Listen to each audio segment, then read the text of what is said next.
Welcome to Rob and Tony's Cinematic Adventure. I'm Rob Wilson. And I am Tony the Quano. So, Tony, let's travel to the year I was born, 1984. Not like we have a time machine or anything like that, but We don't. let's travel in movie time. We've recently been in 1984. Yes, we recently have. We talked about Top Secret, which was a movie that came out in 1984. And now we're going back to 84 with one of the greatest underdog stories ever made. Absolutely. And it is a movie that has made a gigantic impact in pop culture over the years. Yes. It has. That movie, of course, is the Pat Morita, Ralph Macchio, Billy Zabka classic, The Karate Kid. It is the movie that made everybody call their martial arts instructors Mr. Miyagi. Yes. One of its many impacts, right? But unlike Top Secret, which we kind of discussed was kind of a flop and a disappointment at the box office, this was not. This was a sleeper hit that has gone on to just kind of ingrain itself in the pop culture. Yeah. I mean, it was such a big movie. It made such a big impact over the years that YouTube created a TV show for it called Cobra Kai to show what they're all doing now. Yep. And then after a couple of seasons on YouTube, then Netflix picked it up. And now it's got 6 seasons. It just finished its 6th and final season just a few weeks ago at the time of this recording. And so we thought it would be a great time to talk about this movie. Yeah, which we want to talk about it. It's definitely been on kind of, I guess you could say, our list or priority on the list. And we figured out this was probably a good time to do it. Yeah. I know there's the next, in the series of movies will be coming out later this summer. Mm-hmm. But we figure we should do it now. Yep. So that way, when the movie comes out, you can all come back and listen to this episode again and get ready for the new movie, Karate Kid Legends, that comes out this summer. One of my favorite influences of the movie is that there was a rock band, an experimental rock band that took its name from this movie. Really? They called themselves Sweep the Leg. Sweep the Leg. Yep. Actually, I think it's Sweep the Leg Johnny. They actually go the whole way on that. Well, yes. there was a song called Sweep the Leg by No More Kings. Yes. Is that the one you're talking about? No. Okay. This is a band itself that's called Sweep the Leg Johnny. All right. Nice. But there's also a great song called Sweep the Leg by No More Kings. It's all about Johnny's point of view in this movie. Well, we get that really, I liked the TV series How I Met Your Mother, where Johnny is Barney's hero. Johnny Lawrence. Favorite movie hero. According to Barney, is the Karate Kid. And he's not technically wrong. He is a kid, and he does karate. Yep, indeed he does. He's not. Yeah, I mean, I don't blame him for that. And it was not the highest grossing film of 1984, but it was number 5. Since, I know we talked about kind of a lot of comedies that year, and this movie has its funny moments. But yeah, as we said, 84 was a great year for movies. The movies above it at the box office were Gremlins, Temple of Doom, Ghostbusters, and Beverly Hills Cop. All great movies. This is also the movie that kind of gave a second career or reignited the career or fame of Pat Morita. Yes, it did. Who had done a bunch of sitcoms, essentially. Yeah. And I guess he got, from what I understand, he got tired of playing this part. Because, I wouldn't blame him. He was born and raised in San Francisco. So he didn't have, a Japanese accent or anything like that, like he has in the movie. And he got tired of people typecasting him as this, Japanese martial arts master. Yes. Because he was a comedian. He wanted to do funny stuff. So, well, right. And he was on Happy Days. It was his most famous role, was in Happy Days. He was also in MASH. And then, I wasn't aware of this series. It was called Mr. T and Tina. But what I also didn't realize is that he was in Sanford and Son. Was he? And his character's name in Sanford and Son is Ah Chu. Bless you. So I guess the one role he was kind of finally able to break out of it a little bit was not really live action, but for animated, he was in Mulan. He was the Emperor in Mulan. I don't know if as many people kind of connect him with that, but yeah. So yeah, you can imagine him being like kind of like, yeah, this is not really like his wheelhouse, but he ended up. I mean, he was great in the role. He was fantastic. He was nominated for an Oscar. Mm-hmm. And yeah, I mean, I get it. It makes sense. And I mean, there will never be another Mr. Miyagi like Pat Morita. If they were ever to reboot way. There's no way that whoever they got to play Mr. Miyagi would be able to do it like Pat Morita. So, it was kind of like when they did the quasi reboot with Jackie Chan, which now has ended up being absorbed into the canon. Same, yeah, right? It's in the same universe. And Jaden Smith, right? But even then, like, they specifically weren't really making him the same character. No, because they were well aware that there was just no way they could do it. Yeah, as great as Jackie Chan is. I love Jackie Chan. He's, I'm glad that they went the route that they did, making him a completely different character than Mr. Miyagi, but with similar, teaching and techniques. But what's, interesting about this movie is, of the principals in here, right? Like Ralph Macchio, he kind of just became known as the Karate Kid. Mm-hmm. He did have a few other roles, and then I think most people might know him, for The Outsiders. But the only other role people would know him from really is My Cousin Vinny. He was also in Crossroads, but yeah, yes. That's not nearly as big as My Cousin Vinny. And even My Cousin Vinny, I think most people say, like, yeah, he's still just the Karate Kid. He just happens to be in My Cousin Vinny. Yeah. Right. And then William Zabka, who plays Johnny. I mean, he probably even more so is just known for. Yeah, he's known mostly for this, even though I mean he was in a bunch of stuff. He always played the bad guy. He played the bad boy all throughout the 80s. Obviously, but he also had a nice cameo in Hot Tub Time Machine. Yeah. But even in that, like, a lot of, like when they're using them as cameos like that, they're leaning heavily into their one big role, right? Yes. And let me find this one here.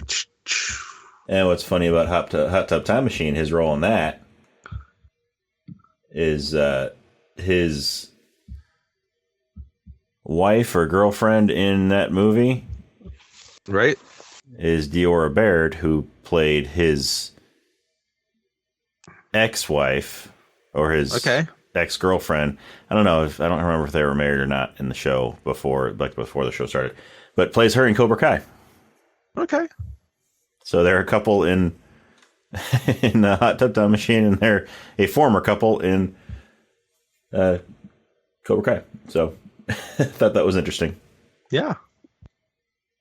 The other one would be Martin Kove, who I guess really was did martial arts, but again, he's he kind of got this cast, typecast in that type of role, even though he was in First Blood Part 2,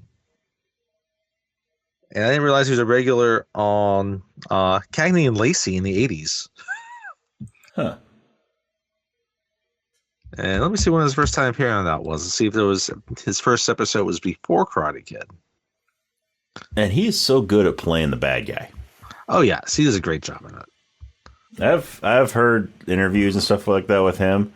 He seems like an extremely nice guy in real life. Oh, I guess he. And a lot of times they're the ones that play the best bad guys. He had a regular role on Cagney and Lacey. So, he was even in an episode of Murder, She Wrote. I wonder if he got. I'll look at that episode up later while we're talking. Let's see. I wonder if he challenged Angela Lansbury to a karate duel.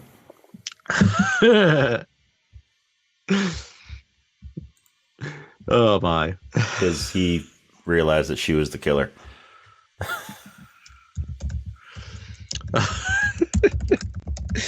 But he has been in a movie that we have done. That was Once Upon a Time in Hollywood. Just like Mikey Madison last week. Yep. He was the sheriff in the TV show within the movie. Yep. Bounty Law. Bounty Law. County Law. County Law. County Law. Bye, sister. Oh. You have no idea what we're talking about. No, but okay. If you want to know what we're talking about, just look up County Law on YouTube. Is it still on YouTube? I haven't checked in a long time. It's still on YouTube. Check it out. You can thank us later. I'm going to have to do it later because I have not watched it in a very long time. But then we have Elizabeth Shue, who, again, huge in the 80s. Oh, yes. I mean, even still later, obviously. Yeah, even still later. But yeah, she would go on so much in the 80s. Her big thing later would be, co-starring with Nicolas Cage and Leaving Las Vegas. Mm-hmm. But this is one of her early roles, and yeah, she's like the one that kind of, I guess you could say, really kind of broke out of this, maybe. You know. Yeah. But we famously talked. I shouldn't say we famously talked about her, but we covered her in our Back to the Future episodes. Well, parts 2 and 3. Parts 2 and 3. She replaces Jennifer in parts 2 and 3. So, but Adventures in Babysitting, right? Mm-hmm. Cocktail. After Leaving Las Vegas, she was in The Saint and in Hollow Man. City of Angels. Yeah, and she was all over, and it seems like she's almost someone like I know she's appeared on the TV series, but it's always it seems like how like Demi Moore had The Substance this past year, and kind of brought her back into some acclaim, right? I feel like maybe maybe Elizabeth Shue might be due for something like that. Well, I mean, she did have a stretch in The Boys. Did she? Just a few years ago. I did not see. Yeah. So she's making her way back, which is good. That's right. Yeah, she was back in the first season. So. And we also I forgot she had a main role in CSI. So anyway, go on. But yeah, we also have Chad McQueen, Steve McQueen's son. Yes, we do. Playing Dutch in this movie. One of Johnny's, one of the members of Johnny's karate gang. Yeah. So yeah, there's a lot of interesting names in this movie, and I was trying to think about this watching it because it's I think for anyone like you said, this came out in 1984, but even if you were born like any time like in the 80s, if you were you know the movie easily. Yeah. Even if you've never seen it, you know it. It's one of those ones that's just so ingrained in pop culture that even if you've never seen the movie, you know about it. And I think my first real memory of the series probably actually is Karate Kid Part 2. Oh yeah? When they go to Okinawa? I know we owned that. I don't think we owned the first one. And I don't remember if it was either watching the movie at some point at home, because Karate Kid Part 2 was like 1986 when that was released. Yes, I wouldn't have seen that in the theaters. I think I remember watching that at home with my brother. And yeah, and then I think eventually we probably got rented the first one and the third one. We didn't own any of them, I don't think. We might have had the first one, but I don't think we did. But my aunt, I think, had all three of them. Okay. And so back when she lived in Chicago with my grandparents, right? Then we used to go up to Chicago every year for either for Thanksgiving or Christmas. We'd alternate, which one we'd go up to. But we were up there every year. And every time we went there, my aunt would take all of us kids to a movie. Okay. Just take us all for an evening and go to a movie. And she's actually a big part of the reason why I love movies so much. Because of these times that she would show us movies. And that makes sense. Yeah. So there was also, usually when we would go there, we'd spend at least one night at her apartment instead of at my grandparents' house. Okay. And when we would stay the night at my aunt's apartment, probably the main movie that we would watch. Like, we'd just watch movies all night when we were there. Yeah. It was great. It was great. But it was Karate Kid. So I don't remember exactly when the first time I saw this movie was, but I'm pretty sure it was at my aunt's apartment. Okay. Makes sense. Yeah, like I don't really even remember the first time. Like I said, I watched it, but yeah, but yeah. So this movie has stuck with me ever since then. It's always held a special place in my heart. I know I've seen it at least memories of watching it. I think it's seen it at least 3 times, like in the last 5 or 6 years. So not yearly, but I've taken a few different chances to watch it. Because I remember showing it to my oldest, like probably about 3 years ago, 2 or 3 years ago. And then we watched it again the other night. For the pod. And one of the things I don't think I ever put it together. Maybe it's just because I was thinking about our January series where everyone was trying to get laid. But like, I think one way you could sum up this movie is that you have a Japanese dude in his 50s that's trying to help the new kid in, the kid in his apartment complex to get laid. Yeah, he's trying to help the kid in his apartment complex get laid. Young flower.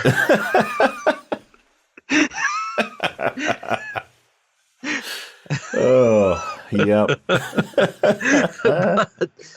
So, yeah, it was interesting viewing it through that perspective, but yeah. So this time when I was watching it, I watched it last weekend. So over the last month and a half, 2 months or so, I got my parents hooked on Cobra Kai. Yeah. Right. So they were like, every time I was going over to their house, my mom was wanting to watch more Cobra Kai. And my dad wouldn't admit it, but he wanted to also.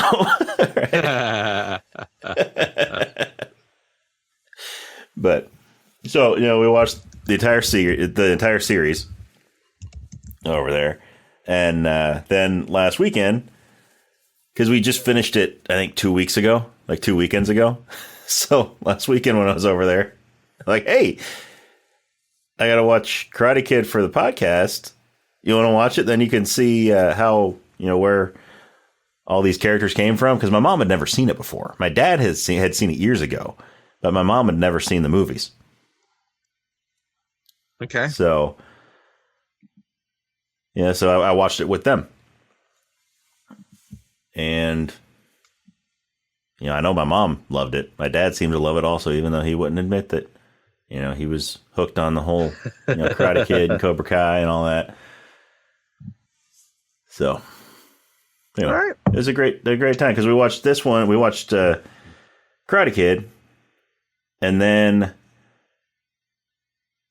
over the next couple of days, we watched 2 and 3 also. Okay. I like 2. 3 is, you could take or leave 3. 3, so 3 is better after watching Cobra Kai. I'm sure it is, yeah. Because it expands on it so much. But yeah, if you're watching 3 by itself, yeah, it's definitely the weakest of the trilogy. I like 2. I remember watching 2. Like, well, I probably should have. I don't want to potentially spoil 2 anyway. But one of the things that has struck me the last couple of times I've watched it, though, is like the movie's actually kind of like it's kind of a leisurely movie. It is. And it doesn't drag, it doesn't feel slow. It just takes its time and it earns its time. It's a good movie. You know, there might be a couple subplot points here or there that you could probably trim, but it's actually really good. It's just not a nostalgic feel good movie that you're kind of working off of. It's a well done movie. Yeah, it is. It is. And I mean, we've talked briefly in the past about the similarities between Karate Kid and Rocky. Yes. And I mean, the same director. Bill Conti does the music for both. He does. It's essentially the same story. It's just one's boxing, one's karate. Yeah. One's in California, one's in Philly. It's also, one is about an adult, the other's about a high schooler. Yes. So there's a few different elements there. But it's essentially the same story. It's the underdog. Underdog comes out to, impress everybody. Interesting note about this is, since you're talking about Bill Conti and we're talking about Rocky, right? Are you going to bring up what I was going to bring up? We're talking about the songs. Yes. Right? Like, so like You're the Best is probably the most famous song to come out of this, and it's used at a crucial time in the movie. Yes, it is. And it's, right? I mean,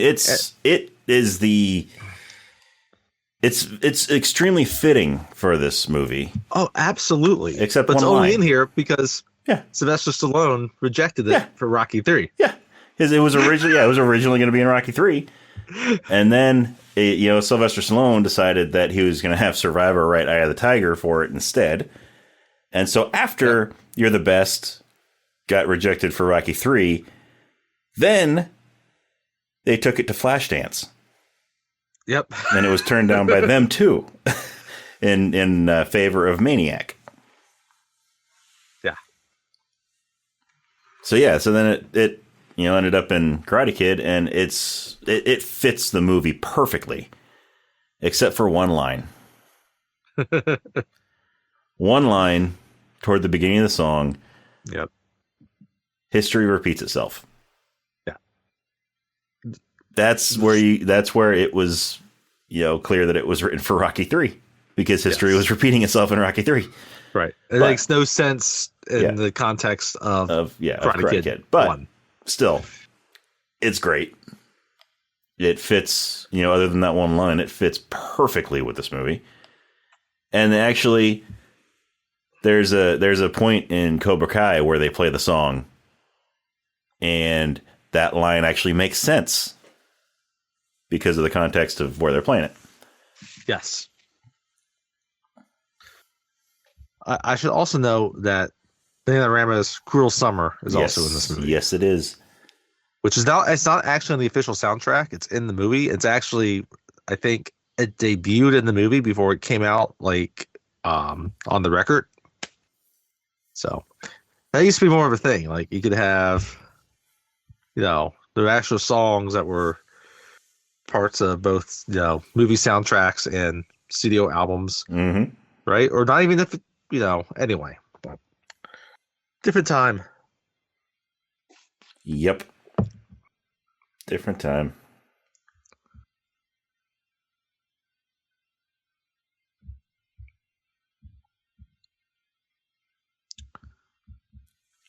So, we ready to get into it? I think so. All right. I think so.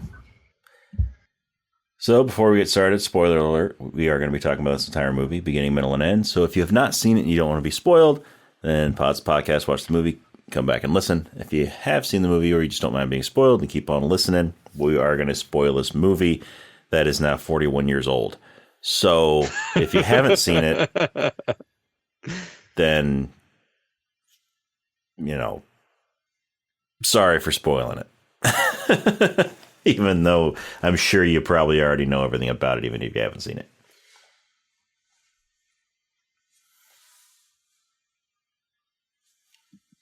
This movie only took like 6 weeks to film. That's crazy. Wow. It started filming right after I was born. It takes place in about 6 weeks too. Yeah. Coincidence? Mm. So anyway, we start out in New Jersey. New York, New Jersey. Not a White Castle to be seen. No. No Harold and Kumar. They were just wee lads at the time. Yes.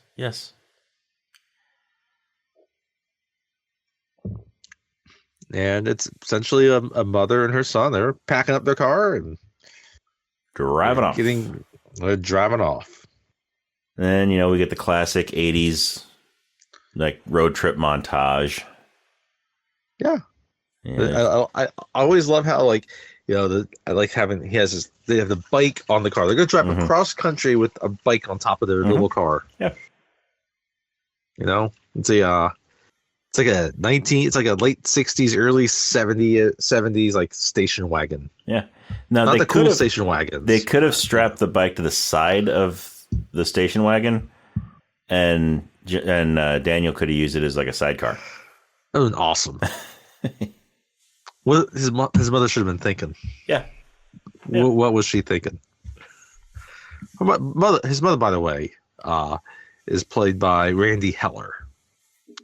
Her name is Lucille, and before Karate Kid, she was most known for being in the sitcom Soap.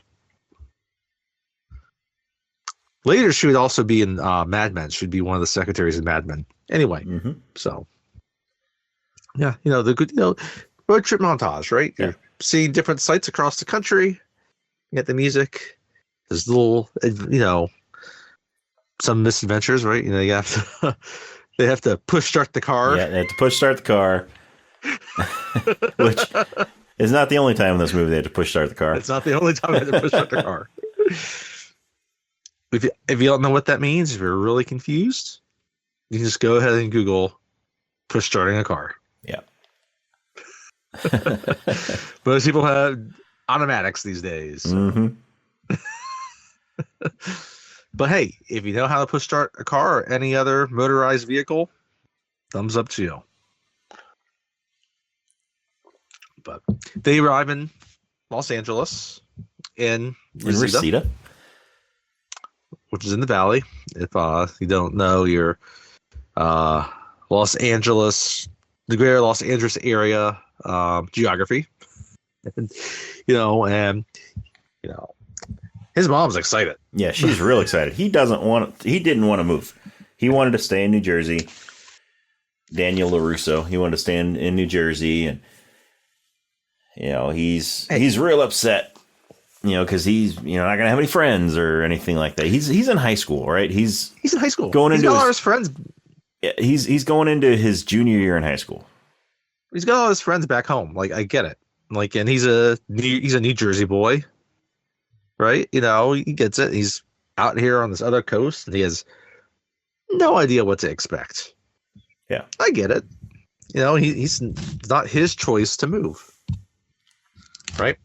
And so they pull up and they're outside, a small little like garden style type apartment. It's like 2 stories. Very, very kind of classic Los Angeles looking apartment. His mom keeps on telling him, it's great. They have a pool. And so he gets his bike off the roof of the station wagon. She tells him which apartment to go to. And as she takes some of the stuff from the car in there. And so as he's going through the gate, this, boy runs up to him. He's got this bike and he's got a box. Yeah. Right. And he kind of kicks open the gate. Yeah. And a kid around his age, he does like a sidekick to kick open the gate. Right. And that impresses this kid that's about his age named Freddie. Well, he knocks Freddie over. That's right. He knocks Freddie over with the gate. And Freddie Fernandez. Freddie's interesting, right? Because he's impressed. He's very friendly at first. Yeah. And he asked him, "Was that karate you were doing?" He's like, "Yeah. You know karate?" He's like, "Yeah, a little bit." But yeah, so Freddy seems they make it up to be that Freddy is going to be his new best friend. That's how they make it. They frame the entire thing, and he's like, "Oh yeah, like you must be the new people moving into apartment 20, right?" Mm-hmm. And they're walking down. Freddy decides he's going to show him where to go. Yep, he's going to carry some of his stuff, and then as they walk by the pool, they say that they see that it's all dried out. It's supposed to dry out. It's like a just maybe half a foot of water in there with like an inflatable. Yeah, with like an inflatable duck. Just floating in there. Just floating, chilling, enjoying its good time in the California sun, right? The Daniel's like, is this the only pool? And and Freddy's like, yeah, right. And then there's this older lady at the end, who's sitting in a chair out by the pool, and she's like doing a puzzle on the paper. She's got a dog, and so Daniel stops to pet the dog, and notices her accent and asks if she's from New Jersey. And she's like, "Yeah." Do you know Louie? Louie from Parsippany? Like, no, Louie from New York. It's like, no, I don't know him. Yeah. And it's like, yeah, I thought you were from New Jersey. I could tell my type, right? I could tell the type or something like that, right? And then Freddy just looks, he's like, yeah, she's a little crazy. Does a little hand gesture, and and so shows up to the room, and he tells about, oh yeah, he's like, you should get together later. We're all getting together. We're having a party down on the beach. Yeah. So Daniel's real excited about that, and so he wants to go. So he goes inside and fills up a bowl with some water so he can take it out of the dog, and he's talking to his mom a little bit. It's a very thoughtful gesture of him. Yeah. Of him to do, right? Yes, very thoughtful gesture. But yeah, so his mom asks, if he met the old lady downstairs, and he's like, "Yeah, did you tell her where we're from?" She's like, "Yeah." Yeah, she's unpacking. I told her about your Uncle Louie. And so he tells her about the party, and she's excited that he's making friends. Yeah, she's a good mother. Yeah, she's an Italian mother that cares about her son. Yeah. So he's trying to fill the water up, and then the faucet's kind of like losing pressure. And and it starts shooting out the top of the faucet, and so she tells him like, "Oh yeah, the real estate lady told me about there's a maintenance man, right?" So he goes down the steps and he sees the lady down there again, and she gives him directions. Yeah, he puts the bowl of water down for the dog. That's right. So the dog can drink some water, and he asks the lady where the maintenance man is. And Frances Bay plays Lady with Dog. Oh, good. That's all. Yeah, because we don't see her again either. We don't see her again either. Only time we see her. Yeah, she doesn't actually have a name. She's Lady with Dog. That's too bad. Seems like she should have a name. Yeah. So just Lady with Dog, not something that generic, right? Yeah. Yeah, so she, tells him, you go down there, turn right. It's like a left, right, and then on the left or inside, something like that. It's a left, right, then another right. And so he goes down. Lady with Dog. He goes down there, and it's one of those like vented doors. Like those vented panel doors. Right. Before we get to the doors, let's get back to Lady with Dog and Frances Bay. I did not realize this, but we were talking about this in the pre-show. She plays Happy Gilmore's grandma. Yes, she does. Yes, she does. In Happy Gilmore. She looks, she's obviously a little bit older in Happy Gilmore than she is here. Not by much. I mean, it's really only 11 years between the two movies. Yeah. But in that 11 years, she, I guess, moves into an assisted living home with an Stiller. abusive landlord. Orderly. Played by, Orderly. Played by Ben Stiller. This is handmade quality shit we're talking about. Oh, your fingers hurt? Well, now your back's going to hurt because you just pulled landscaping duty. Happy Gilmore.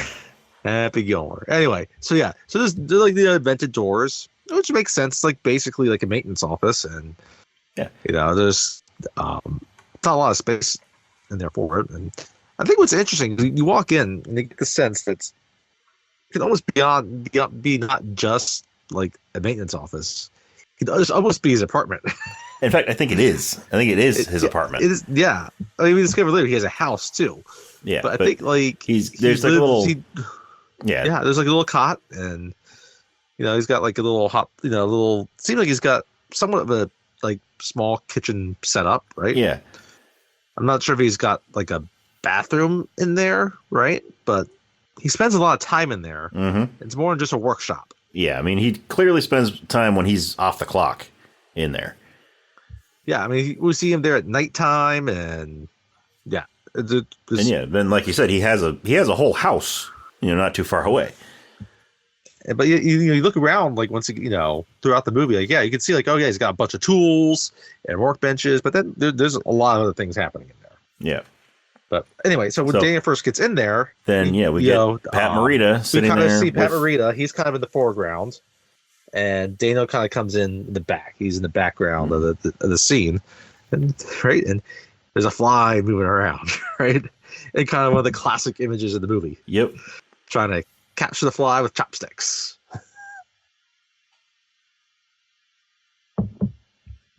Well, no, he's not. No, he's not trying to catch fly with chopsticks at this point. Right now, he's got a bonsai tree that he's pruning. The fly comes later. Okay, I thought the first scene here. was also his first scene is that's his first scene in the second one. Okay, that's his first scene in the second movie. But yeah, his first scene in this one, he's got a bonsai tree, and he's pruning it, and he's got. If you look on, because he's in a little like workshop area of this maintenance shed, and so there's little workbenches all over the place, and all of them are just full of bonsai trees. Mm-hmm. And so Daniel comes in, asks him what he's doing. Asks him what these little trees are. It's like, they're bonsai trees.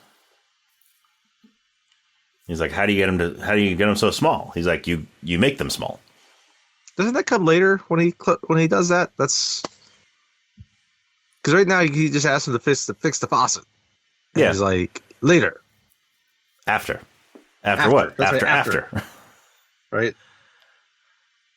Yeah, because he's concentrating on the tree, and he's sort of he's not really like looking at Daniel, so he's concentrating on pruning this tree. And Daniel's sort of behind him talking to him. So he's talking to him sort of behind his back, right? He's not turning around to look at Daniel. He's still concentrating on the tree. He's like, well, when can you come fix the faucet? He's like, after. It's like, after what? After. Yep. He watches him kind of prune, and then he kind of leaves, and it cuts to the beach party scene. And you have a bunch of kids on surfboards. And there's skeet shooting. Skeet surfing. Because it's like Beach Boys music when they're on the beach.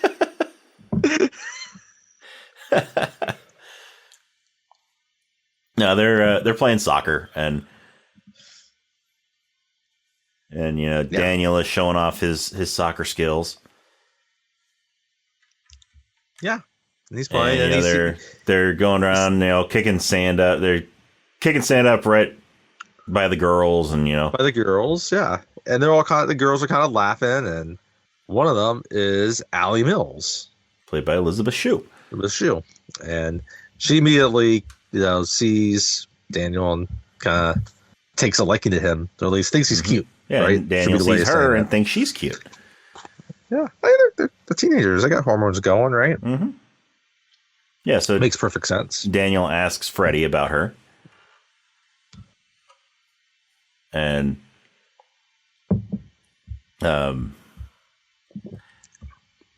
Freddie mentions she's from the hills. Yeah, she's from the hills. Which means he has no idea what that means because he's new to there, right? And, yeah. I mean, some people some people put together pretty quickly what that means, right? But yeah, that she's rich, that he got money, and that kind of becomes a thing, and right. So things move on.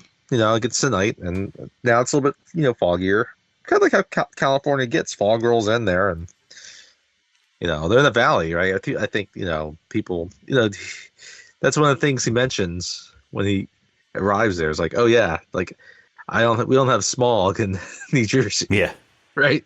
Because LA is famous for its smog, and because it's kind of trapped within the mountains, like this just kind of lays there, right? I like how his mom retorts like, well, they don't have winter here. Yeah. Right.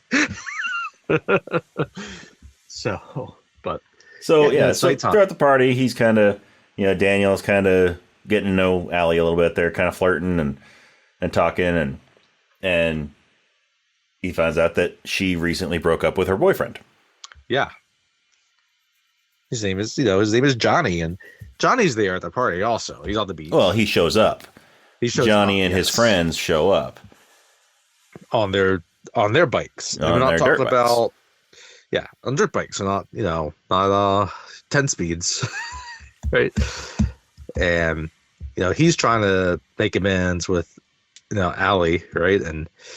But he basically starts playing with her boombox, her radio, stereo, right?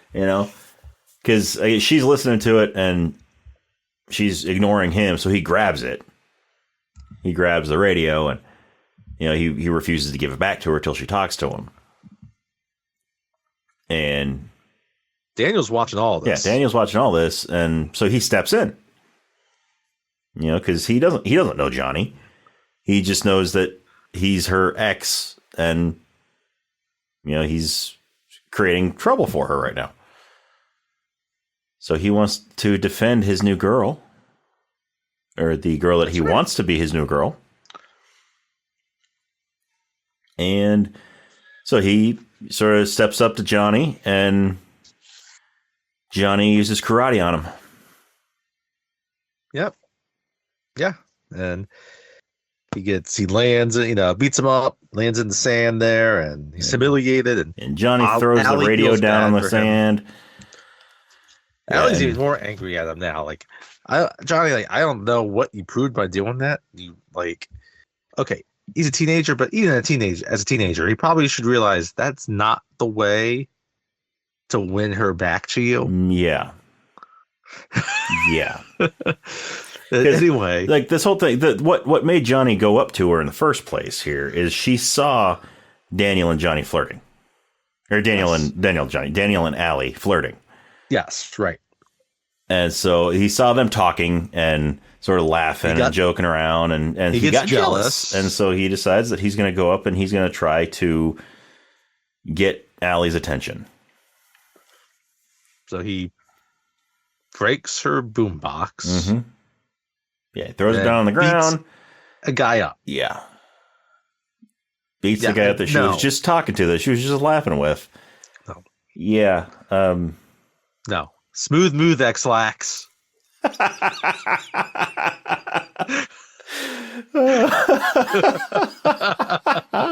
Oh, my Lanta.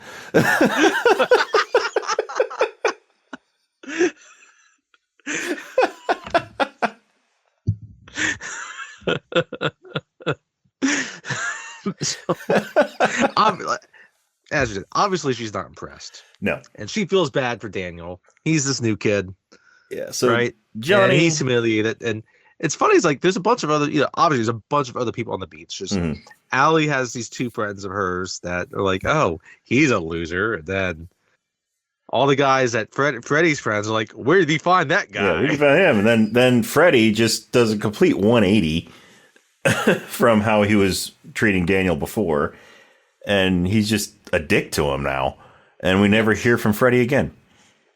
Well, he kind of goes off with his friends. Very end of the movie, we see him at the championship. Yeah, true. In the background. True, but we don't know why he's there or how he ended up there. He's there because they needed extras. They needed an audience. But yeah, you don't really see him again. It's so weird. Yeah, like we do see him again. When we see him again the one time, we're like, yeah, he's now kind of a douche. It's like, what happened here, Freddy? Yeah. So like, I thought you didn't like those Hill kids. Were you expecting him to like stand up to these kids and strike one for the team? I don't know. So after beating Daniel up, Johnny realizes that didn't win over Allie. Surprise, surprise. So he gets frustrated, and he and his buddies get on their dirt bikes, and they ride off, and he rides right over the radio, breaking it. By the way, we mentioned one of them earlier, but he has like 4 main buddies that he's with, right? We got Tommy, Dutch, Jimmy, and Bobby. Which is weird that Dutch is the only one that doesn't end in a Y, because you got Johnny, Bobby, Tommy, Jimmy, and Dutch. I don't know. That's a really good observation. They had a perfect opportunity there, right? Because you have Daniel, who could have been a Danny, but he excuses using the nickname that ends in a Y or an IE. Mm-hmm. But he could just Dutch. Yeah. He could have been Dutchy. Pass the Dutchy. And Dutch, of course, is played by Chad McQueen. Yes. Steve McQueen's son. Tommy, Jimmy, and Bobby. And let's get who are they played by. We'll bring that up real quick while we're talking about Bobby is Rob played Garrison as Tommy. Bobby is Ron Thomas. Jimmy is Tony Tony O'Dell is Jimmy. Yes.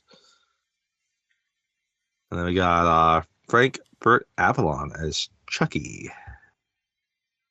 All right, so yeah, we go to the next morning. We're back at the apartment, and you have Daniel's mom. She's at the little kitchen, table, right? Mm-hmm. And she's got breakfast on there, and she's got Minute Maid.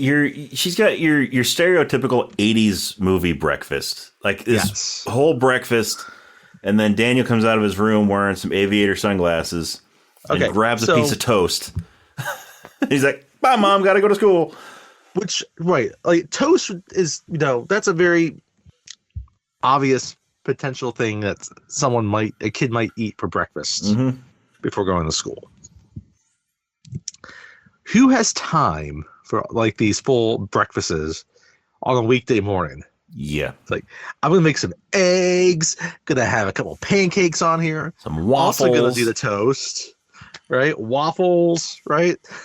I got some fresh squeezed orange juice. Squeezed it myself. Like, no, it's a toast or a Pop-Tart or a bowl of cereal that you're just quickly scarfing down. Because what kid actually wakes up early enough to have a full meal before school? Especially a 16-year-old. Yeah. Well, at this point, he's 15. He's not 16 yet. So, but his mom's excited because, she's a loving mother, right? And it's his first day of school. Mm-hmm. And then she's like, she sees, he's wearing the aviators. It's like, oh, can you take those glasses off? I want to see your eyes. I want to see your baby blues. Browns. The browns. Oh, yeah, your baby browns. Brown eyes. Yes. He's like, oh, come on, Mom. I gotta go to school, right? And then she keeps insisting, and he keeps deflecting. Mm-hmm. Obviously, in the end, Mom always wins. Yes. Then she demands that he take the glasses off. So he takes them off, and she sees a black eye. She's like, oh, what happened? And he's like, oh, I ran into some guys last night. And no, he said he fell off his bike. Oh, yeah, that's right. He fell off the bike and hit the curb. That's right. The classic excuse for a black eye. Because you fall off your bike and you hit the curb, you always hit your eye. Right? With the curb. So, yeah, fell off my bike, hit the curb.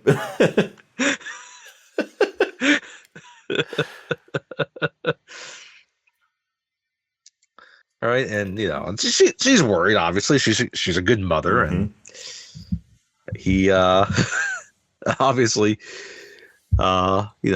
she believes it at that point. She chooses to believe it anyway. She may not fully believe it, but she's going to believe it and just let it go right then. She's going to pick the battle, and if he says he's okay, he's okay. All right, so he gets off. He's riding his bike to school, right? And he gets there, and he gets to school. He ties up his bike, and then then he sees like Johnny and his friends, and they go to school on their dirt bikes, obviously, right? And do we see any other scenes in the school at this point? He runs into Allie again. We do. Because it goes into the like after school. Like he's doing soccer tryouts. Yeah. Right. He's trying out for soccer, and she's out there, and they're doing like cheerleading practice, right? Yeah, so he's showing her how to like bounce the soccer ball on her knee and stuff, and he's doing the usual flirting thing, right? Like, oh, look what I can do, right? And and he's obviously skilled at soccer. He's gonna show off the soccer moves as best as he can, right? Because he feels humiliated because he got beat up. Well, guess what? I can play soccer well. But he gets out there to try out for the soccer team, and he's doing his thing on the field, and then one of Johnny's friends comes up and slide tackles him. Yep. And little brawl ensues, and he punches him. The coach is out there. He's gonna choose the new kid. That must be his fault. Well, Daniel also punched him. So after the kid slide tackled him, I think it was Tommy that knocked him down, and so Daniel got up and punched him in the face, and that's when the coach ran over and kicked Daniel off the field. Yeah, I guess I get it.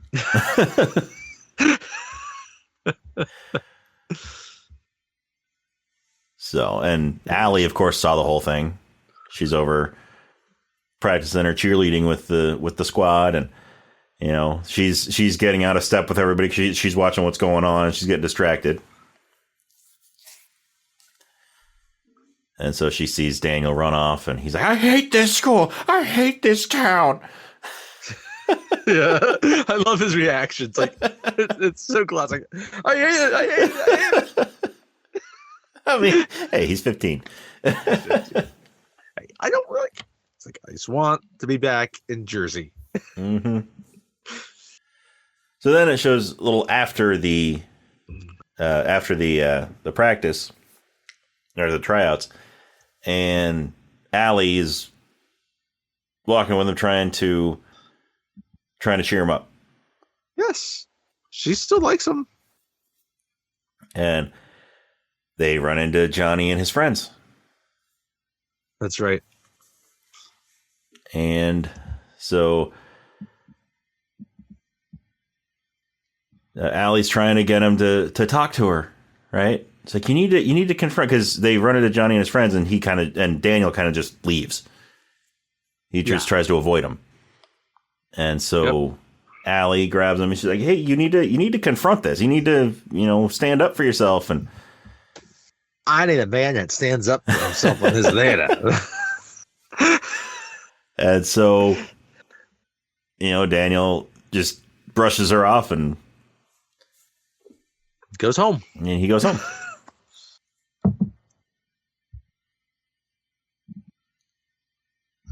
And so then he's in his apartment in the living room. He's got a karate book.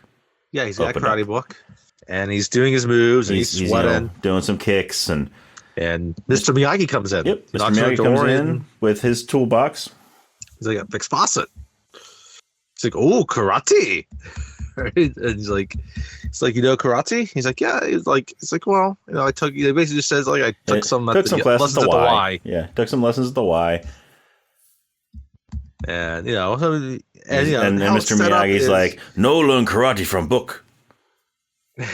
He's and how their apartment is set up, like the front, you walk into like their living room area, and then on the other side of that is the kitchen area, right? And there's like an island in there, which is where the sink is. And so, Miyagi can work on the sink while he's staring into the living room. Mm-hmm. So he's still kind of watching Daniel as he's like practicing his kicks. And he sees that he has a black eye. Right? He's like, "Oh, what happened to your eye?" He's like, "Oh, I fell off my bike." And I love his response, like, "Why not hurt hand?" Yeah, why not hurt hand? Asking the good questions, yes. right? Because he knows what happens when you fall off a bike. He knows what happens. He knows how you get a black eye. And and the funny thing about this, like he could mean that both ways. It's like if you fell off your bike, you don't likely hurt your hand. And if you had a black eye, you probably got in a fight, which means you might have thrown a punch and hurt your hand. Yep. Which then could be why you're practicing karate, because you want to learn how to punch. You want to learn how to hit correctly. I love Miyagi's a smart guy. So so Miyagi fixes the faucet and leaves, and then was it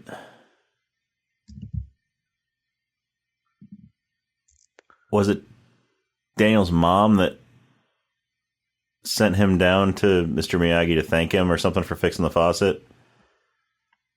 No, it doesn't happen then.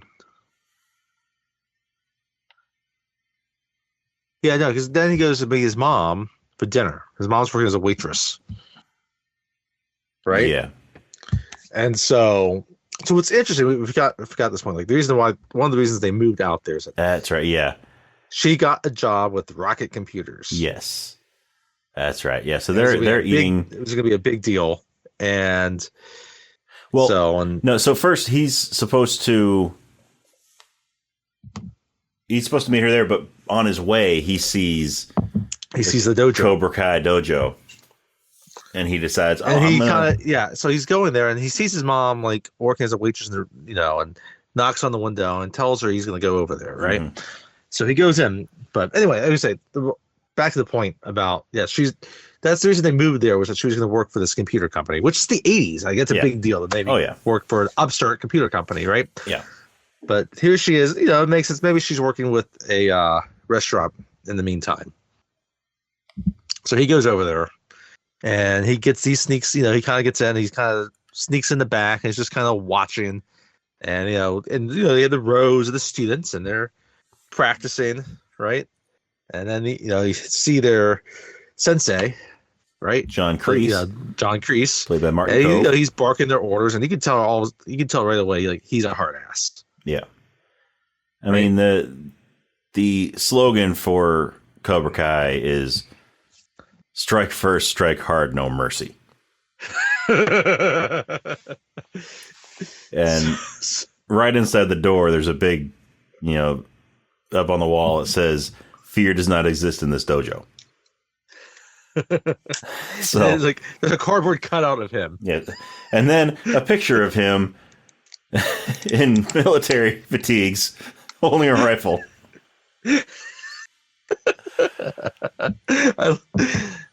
I really like this because it's the set for this is pretty simple, right? Mm-hmm. And then they just put enough details in it to be kind of like enough to let you know enough about this guy. Yeah, you don't like him. It's also humorous, right? It's not flashy or showy, but it's communicated well, right?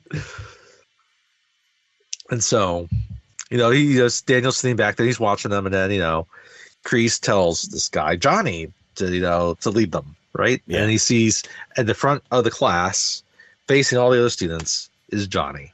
Yep. And Johnny sees like, Daniel back there. And then Johnny looks up and he kind of smiles at him. And Daniel just lowers his head, and he just silently leaves. Sulks out.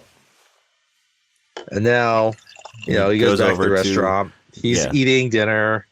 He's talking with his mom, and his head's down. And then you see through the window, because you can see the front door of Cobra Kai through the window that they're sitting at.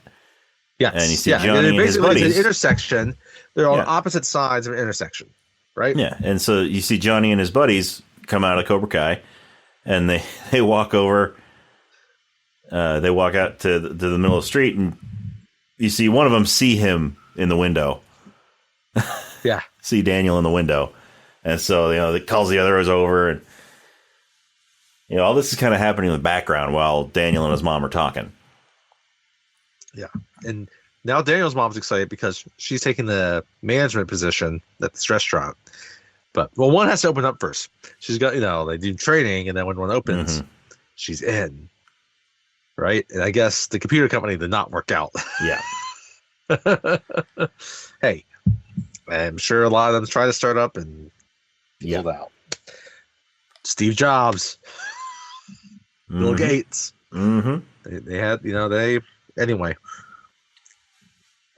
But she's thinking, she's, doing actually, I think she's kind of one of the unsung parts of this movie, to be honest. Yeah. Like, she's like this caring mother, and it's completely natural. Yeah. And she's just, trying to understand what's going on. Yeah, she's fully supportive of her son. Oh, yes. Whatever he wants to do. Whatever she believes in him. He's her world. Yeah. Mm-hmm. And she's talking, she's just kind of wondering how, like, school's, like, going for him. And then kind of talks about, oh, yeah, there's this girl, right? And I guess we did. I think we missed earlier today at school. We're in the lunchroom, and Daniel and Allie have a conversation. Yeah, Daniel pays for her lunch. Yes, that's right. Yes, in the lunch line, Daniel was getting his food together, and they're kind of joking around. And she comes up behind him. She's like, hi, right? And he's like, you're Allie with an I. Yes, Allie with an I. Because that's how she introduced herself originally. He's like, I'm Allie with an I. He's like, I'm Daniel with an L. Yeah, I'm Daniel with an L. But yeah, so he's like, Allie with an I. And then she, so they're kind of talking, and he reaches over and grabs a piece of pie. He's like, you want some pie? I made it myself. And puts it on her tray. He does a good job of, like, being, like, humorous without being, like, he's a good flirt. Yeah. But without being, like, obnoxious about it. And then when it comes time to pay, he is smooth. Oh, he's smooth. The lady says, that's $2.50. He's like, oh, hers too. $3.75. He's like, oh, $3.75. Right? Mm-hmm. Right. And then, like, here's one of the other little points, like, well, she says, like, oh, yeah, she gives more like, yeah, he's my ex-boyfriend or whatever. Yeah. And then he does this thing where he kind of talks to himself, like, oh, he's like, I know, you're right. And now he's like, oh, who are you talking to? Who are you talking to? It's this little voice. He gives me, it's this little voice. He gives me advice, right? Okay. So, yeah. So that's kind of what happens on that. There's actually a deleted scene that happens after this, which I was watching on YouTube the other day, where, because we don't see them go, like, find a table, right? It kind of ends with this scene, right? Yeah. But Johnny sees that they're walking together, and he quickly puts a piece of pie. That's right. On I remember the that. chair. I remember that. And he sits scene. on it. Yeah. And he gets upset, and Johnny's like, "Oh, you should watch where you're sitting." He's like, I bet you don't have an extra pair of pants. So Daniel takes his pie, and instead of putting it in his face, he just smushes it into his chest and just rubs it all down his shirt, right? And it starts a fight. So, yeah. But that was deleted. That's so then that makes scene. Yeah. So then, if that scene had stayed in there, then it would make the scene after school when he runs into Johnny again outside, and then tries to avoid him. It would make that make more sense, and then also would make his reaction to Allie, suggesting that he faced Johnny head on instead of trying to avoid him. It would make more sense. Yeah.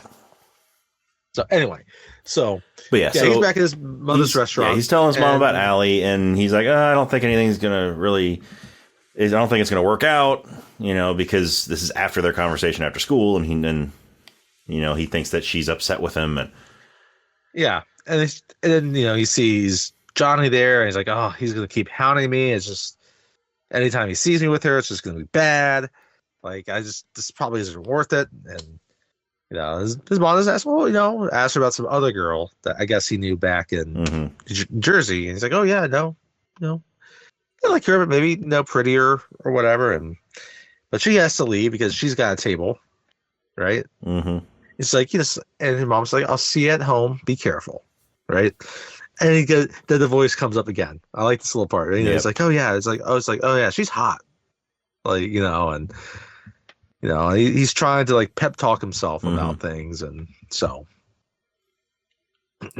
anyway, and then it cuts, and now it's like evening, and he's riding his bike home, and it's fog has moved in again, and Johnny and the boys have followed him. Yeah, and they bikes. They run him off the road. Yep, and he goes tumbling down a hill, a steep hill. It's steep, yeah. He's all banged up, and his bike's all busted now, right? Mm-hmm. And so he's, he's not too far from his apartment complex. Yeah. So he walks the bike home. This apartment complex, the exterior still looks the same as it is. Yes, as it did back then. I looked at it in Google Maps. Yeah. Earlier this week, and it still looks the same. Yeah, it does. It does. And so he's yelling at his bike, and he picks up and throws it in the dumpster, and the dumpster just happens to be right outside of Mr. Miyagi's workshop. Yes, but but his mom's walking up. I guess she just got home, and she's wondering why he's screaming, why he's yelling, and he's obviously been beat up again. Mm-hmm. And so she's obviously not buying any falling off the bike story. It's this stupid bike. He throws it in the dumpster. Place. Yeah, throws it in the dumpster, and storms off inside, and the next. So then you see Mr. Miyagi after they exit scene. Mr. Miyagi comes out of his office or his apartment, and he looks at the bike, and he just kind of silently nods his head. Mm-hmm. He does that Mr. Miyagi nod. The Mr. Miyagi nod. Yes, we will see it again. Yes, and then the next morning, Daniel comes outside, and his bike is there, fixed. His bike is there. His bike's sitting there outside his front door, all fixed up,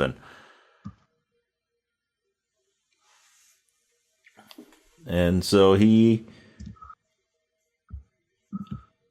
then we get Daniel. He goes down to Mr. Miyagi's workshop. Mm-hmm. And asks him if he fixed his bike. And here Miyagi's got his bonsai trees again. And, he asked him if he fixed his bike, and Miyagi tells him he did, and so he thanks him, and then asks him about the trees. Yes. He's like, how do you get them so small? And Miyagi's like, make tree small.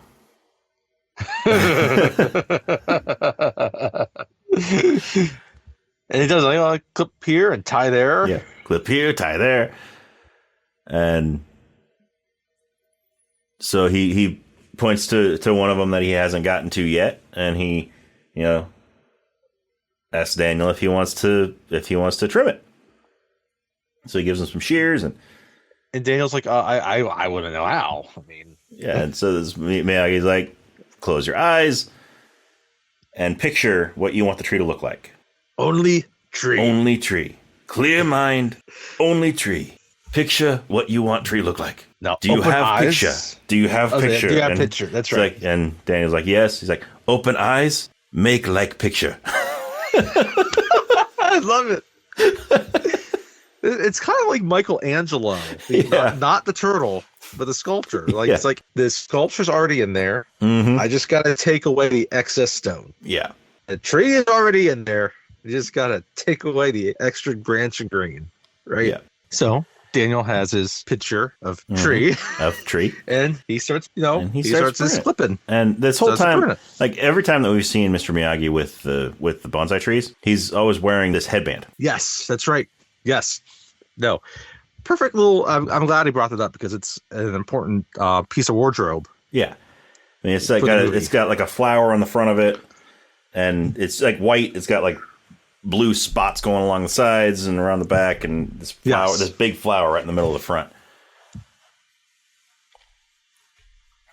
And so, yeah, he's always wearing this when he's working with the bonsai trees. So, Daniel, he's doing his pruning, and Mr. Miyagi's doing his, and eventually, his mom walks in. Yeah, I mean, you can tell they've been there for a while. Been for a while, yeah. Because Daniel's tree looks nothing like it did at the start. It looks nothing like it. And Lucille finally walks in, and she sees that the bike is fixed, and tells Miyagi, "Thank you." And then tries to pay him. Tries to pay him for it. It's like, no pay. And then she sees the trees, and she's like, "Oh."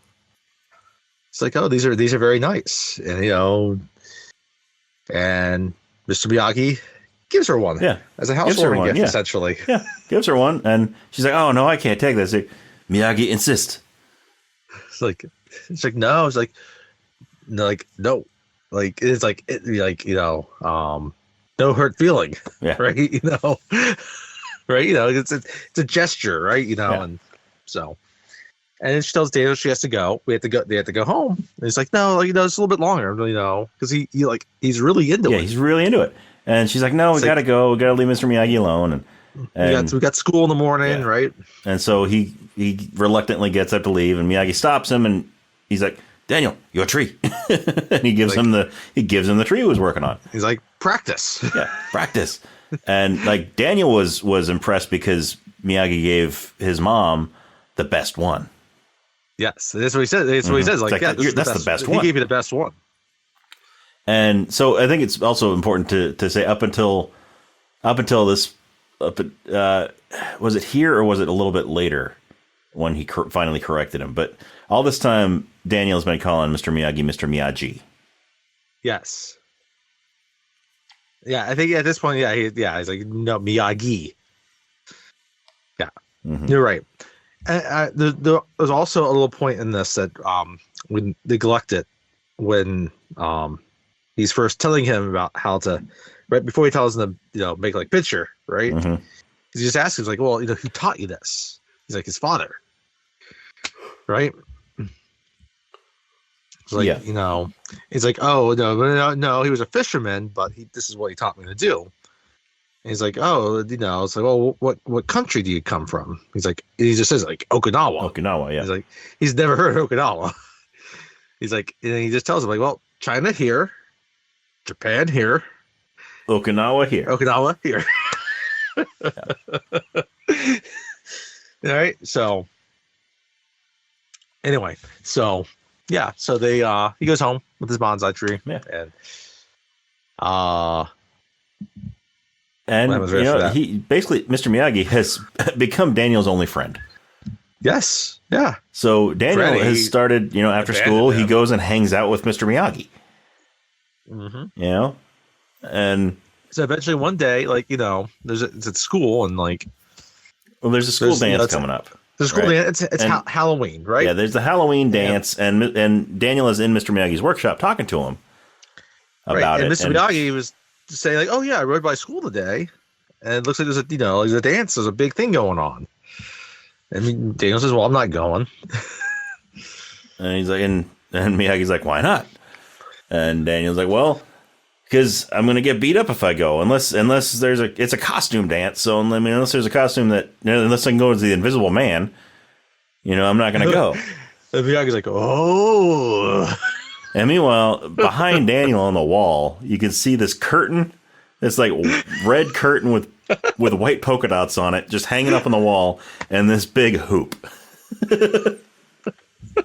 Because it has to be there.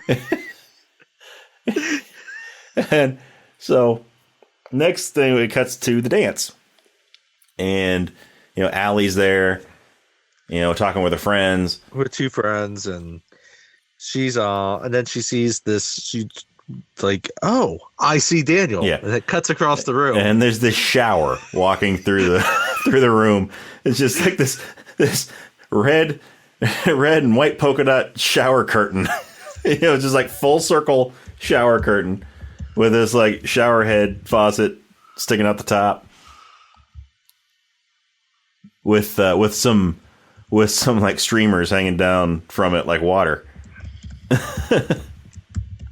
Yes. And so she goes over and she knows it's Daniel in there.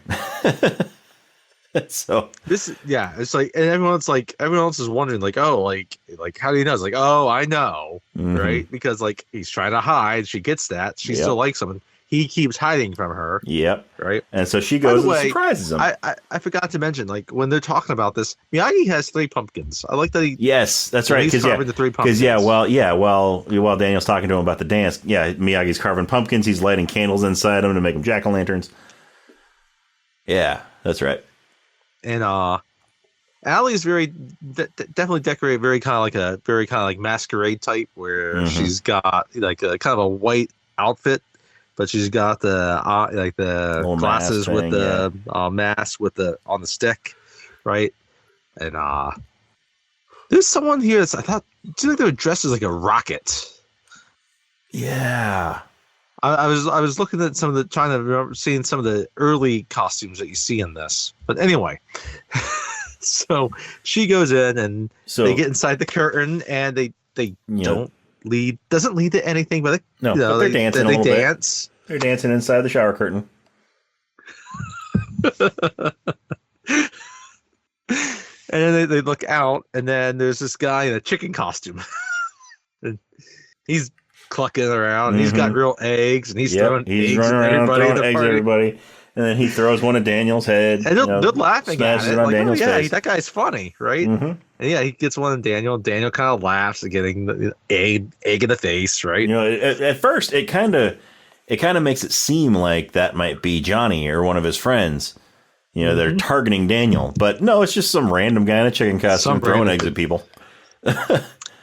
Every class has someone that's just like that. Yeah. Yep. You know who that kid was in high school. If you don't know who that kid was in high school, it was probably you.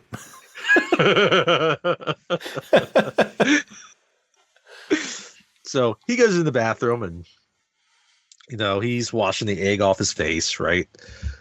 And obviously, so he still has like the half of the shower curtain behind him, right?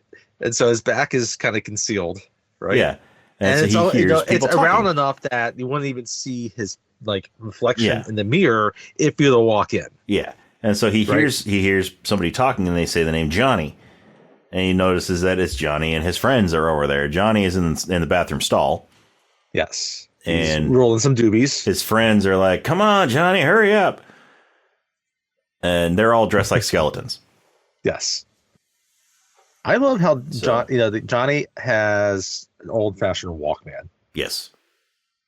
I mean, it was the 80s, so it was like brand new then. It was brand new then. And, yeah. But yeah, so he's in one of the bathroom stalls, and he's just rolling a joint, essentially. Yeah. He's not pooping. he's sitting in there rolling a joint. I'm kind of glad he wasn't pooping. His just walking in casually. Yeah. Come on, Johnny, hurry up. Pinch it off and go.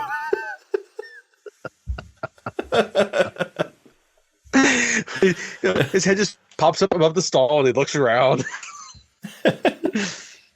Yeah, he's like, I'll be just a minute, don't worry. And so his friends leave. They don't notice Daniel there because, like you said, he's still in costume, and you can't really tell who it is. Idea. They have there's kind of like a janitor's sink that's in the bathroom, and it's got a hose hooked up to it. And so he starts going over there, and then Spider-Man walks in. Yeah. Right? I don't know what Spider-Man's doing there, but Spider-Man walked in. All right, and so then he quietly goes over to the stall. Sneaks up on the stall where Johnny is. He puts the hose up over in the rafters. So the end of the hose, the business end of the hose, is sort of dangling over Johnny's head. Business end of the hose. And then he goes and he turns the water on and runs. And earlier, when they were in the shower together, when he and Allie were in the shower together, she's just like, I think someone needs to teach him a lesson. Yeah. And he says, oh, what goes around comes around. Right. So now he's running out of the bathroom, and now everyone here sees him kind of run out of the bathroom. And then they hear Johnny screaming. Mm-hmm. And Johnny's Allie screaming. sees him running out. And he's like, what's that about? He's like, oh, it's coming around. Yeah. So he's running. Johnny's right on his tail, and Johnny's buddies, join Johnny. Yep. And so he runs out. He runs out. So here's where it's not super clear how far he ran before they caught up, because it makes it seem like they're right outside the school. Right, because they run across, and like there's cars driving by. Like, it causes a car accident. Yeah. Yeah, he's running down the street. It causes it's like a 10-car pileup.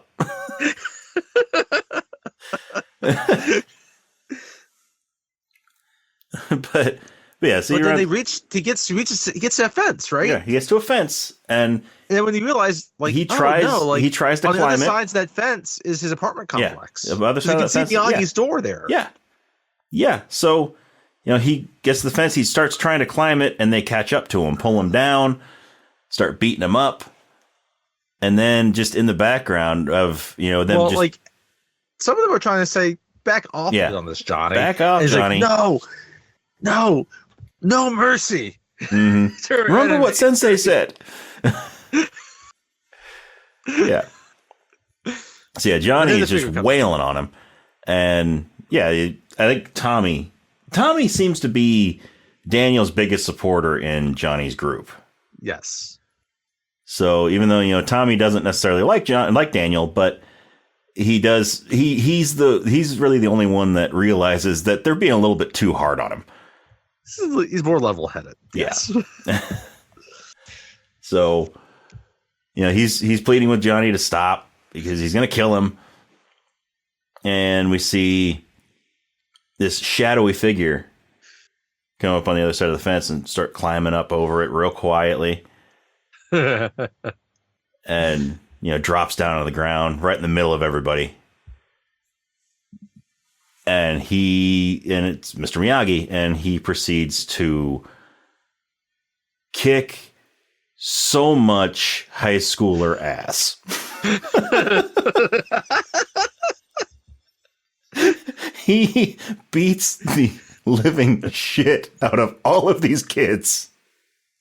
It's funny. Grown man beating up a bunch of 15-year-olds. Again, I've seen this movie about 3 times in the last 5 or 6 years, and I don't know why. Like, okay, maybe it did this first 2 times, but this most recent time watching was like, oh, there's like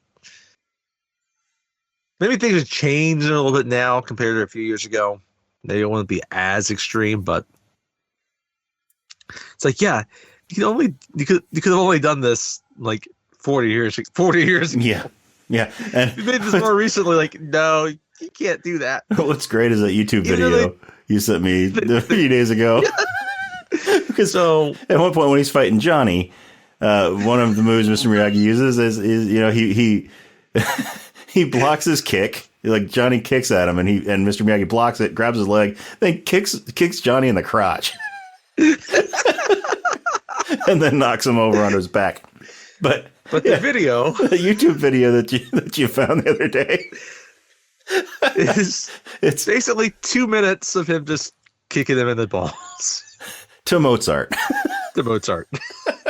It just keeps repeating that kick over and over to the music. He kicks him in the balls to the music.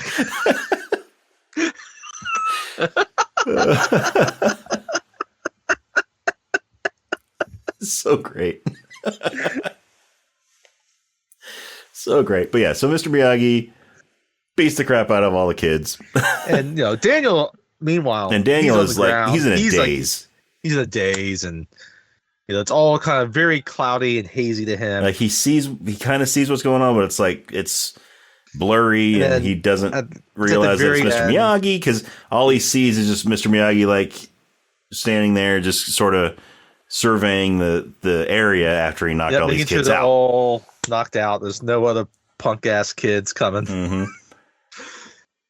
So then Miyagi takes Daniel. Well, next thing we know is Daniel's waking up. Yeah, on a cot, and he's in Mr. Miyagi's place, Mr. Miyagi's workshop. So we're to assume that Miyagi, picked him up and carried him in there. And Miyagi has he's got a bowl of water that he's soaking up a rag that, if you look at the rag, it's his headband. Yes. It's folded up, and he's patting him on the forehead with it, and trying to sort of ease his pain a little bit. Ease his pain. This is not Field of Dreams. Oh, you're right. You can listen to our Field of Dreams episode. Yes, you can. It was an excellent episode. It was. But so he's so Daniel, when he wakes up and he realizes that Mr. Miyagi is the one that saved him. Right. And so he's like, karate? And so he starts begging Mr. Miyagi to teach him, because he wants to be able to defend himself against these bullies. Yeah. He wants to be able to go and beat him up. He's like, oh no, it's like, it's like, no, like, I'm too old. Essentially is what he's trying to tell him. And Mr. Miyagi's like, no such thing as bad student, only bad teacher. Bad teacher. And Dan's like, well, they are a really bad teacher. Yeah, he's like, they got a really bad teacher. What, do you expect me to go and, give them a talking to? Give their teacher a talking to? And Mr. Miyagi's like, well, yes. It's like, well, where'd you learn karate? He's like, from father. He's like, I thought your father was a fisherman. I thought your father was a fish. Like, in Okinawa, all Miyagi's. There are two things: fishing and karate. And trimming bonsai trees. But yep. And then Daniel's like, oh, I thought karate came from China. Well, it's like, I thought karate came from Japan. Right. And he said no. He said I thought it came from Buddhist temples. Oh yeah, so I thought it came from Buddhist temples. Yeah. It's like, oh, too much TV. No, he's like, no, Miyagi ancestor come from China and brought it. Right. That's what he kind of says. He kind of means empty hand is what he tells him essentially. Yeah. And they keep talking, and he still wants Miyagi to teach him. And I think, yeah, didn't it, when Daniel was in the dojo earlier, when he was at Cobra Kai, they had a poster for the All Valley Under-17 tournament. Yes, right. And they don't really go into it. It's just a prop at that point. Yeah. So Daniel brings it up, and he's like, teach me so that I can go and I can win at this tournament. And Miyagi refuses to teach him just so he could go and win a trophy. Yeah. Because... And he's like... but he's saying that's not the reason to... what he says, like, you're not going to learn for revenge. If the reason's revenge, dig I'm two not graves. going to teach you. Yeah. Yes. Yeah, so... And he's like, fighting's the last answer to the problem. Right? Mm-hmm. And he's like, it's like, the problem's their attitude. And Daniel's like, oh, no. The problem is, like, I'm getting my ass kicked every day. Yeah. He's like, yeah, they learned wrong attitude. Yeah. And so, yeah, he doesn't want to teach him for revenge. He doesn't want to teach him just to win a trophy. He's trying to make sure that Daniel wants to learn for the right reasons. Yes. And so he basically he tells Daniel that to go and talk to John Kreese. Yeah. Well, because he's not Kreese is the bad teacher. Daniel's like upset. It's like, thanks for nothing. Yeah. Right. Right. And then Miyagi's like, thinks he's like, Daniel-san. He's like, I go. Yeah, I go. He's like, and I love. He's like, and finally, like, yeah. So I was like, Mr. Miyagi, what belt do you have? He's like, canvas. And he lifts up his shirt and shows his belt. He's like, J.C. Penney, $2.99. In Japan, belt means pants don't fall down. Yeah. What's funny, the belt will come again later. Yep. The color belt will matter later, I should say. So he meets up with Miyagi the next day, and they go to Cobra Kai. Well, they get together. They meet outside the office. Outside the maintenance. And there's a truck. There's an old pickup truck there.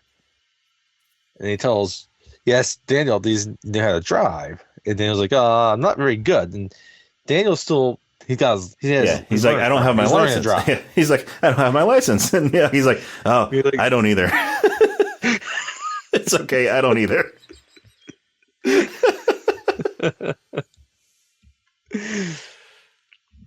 So Daniel drives him to Cobra Kai. And so they get there, they get in the back, and the students are fighting each other, and so the students are all sitting in a circle, and Kreese is calling two at a time to do some sparring. Fight, yes, yeah, and they get there, and then you see Johnny. He calls him Johnny, and Johnny loses his attention because he sees Daniel in the back. But Johnny's got a black eye. Yes, and he's beat up, and Kreese sees that that he's kind of lost the concentration. He says, like, you can't lose your concentration in a fight. Tells him to excuse themselves, and then Johnny whispers to him. Yeah, Johnny whispers to him and kind of motions over to where Daniel and Miyagi are standing. And Kreese, stops the class for a minute, and he goes over to talk to him. He and Johnny go over to talk to Miyagi and Daniel, and Kreese, confronts Miyagi, and he's like, so I hear you roughed up some of my boys last night.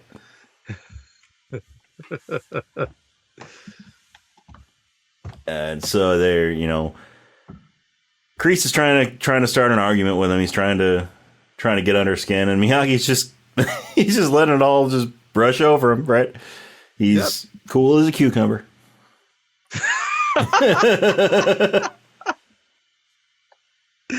See how many more 80s phrases we can put in this one.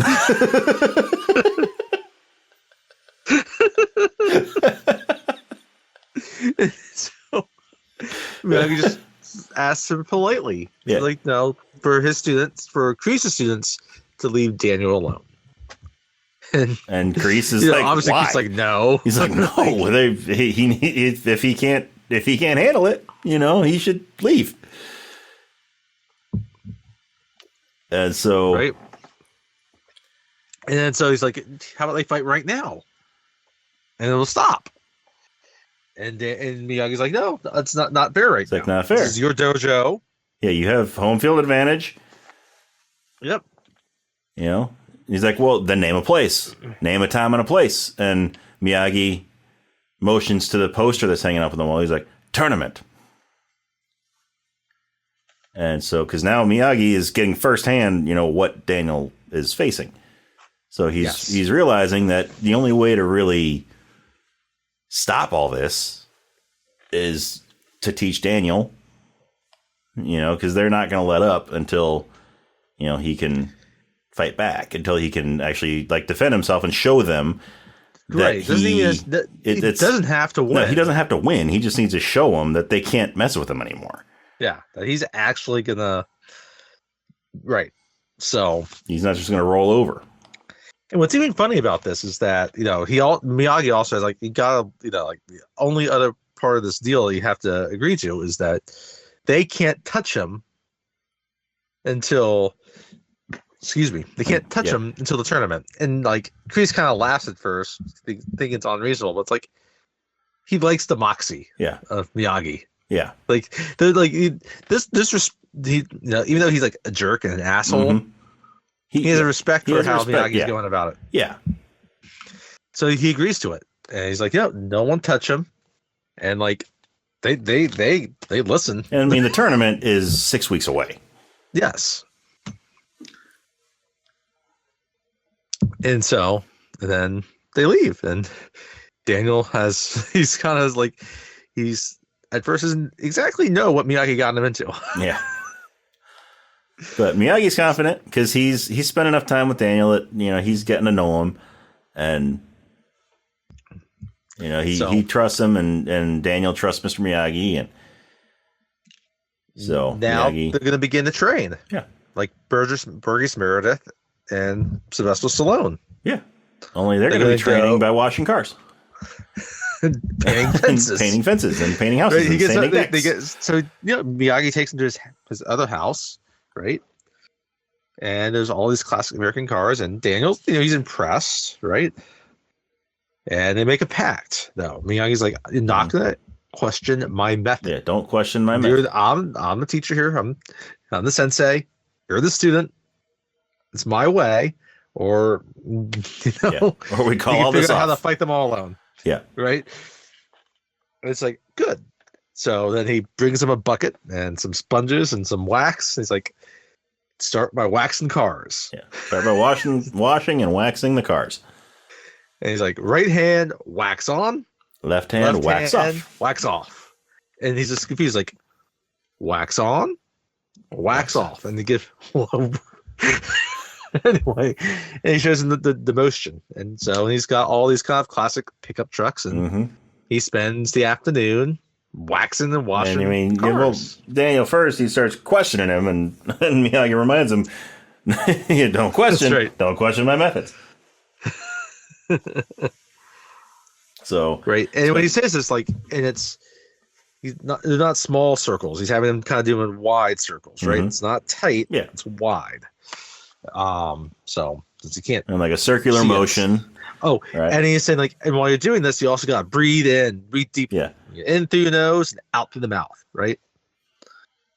And so they progress, and he gives them other chores, right? And like sanding the deck, because Miyagi's sitting there at the deck, and Daniel's talking to him, and notices there's these big sanders, like that you stick on your hands, and sitting there, and he thinks they're drums. Sanders. He thinks they're like drums, so he starts playing them like cymbals, like drums, and Japanese sanders.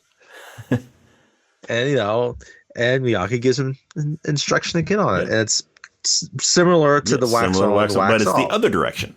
Yes, and so he's like, big circles. And I love the backyard in here. Like, it's a beautiful backyard, beautiful Japanese garden. And it's funny, like, even the house is kind of like a Japanese house. It's just dropped in the middle of a junkyard in Los Angeles. Yeah, and there's a koi pond with real fish in it.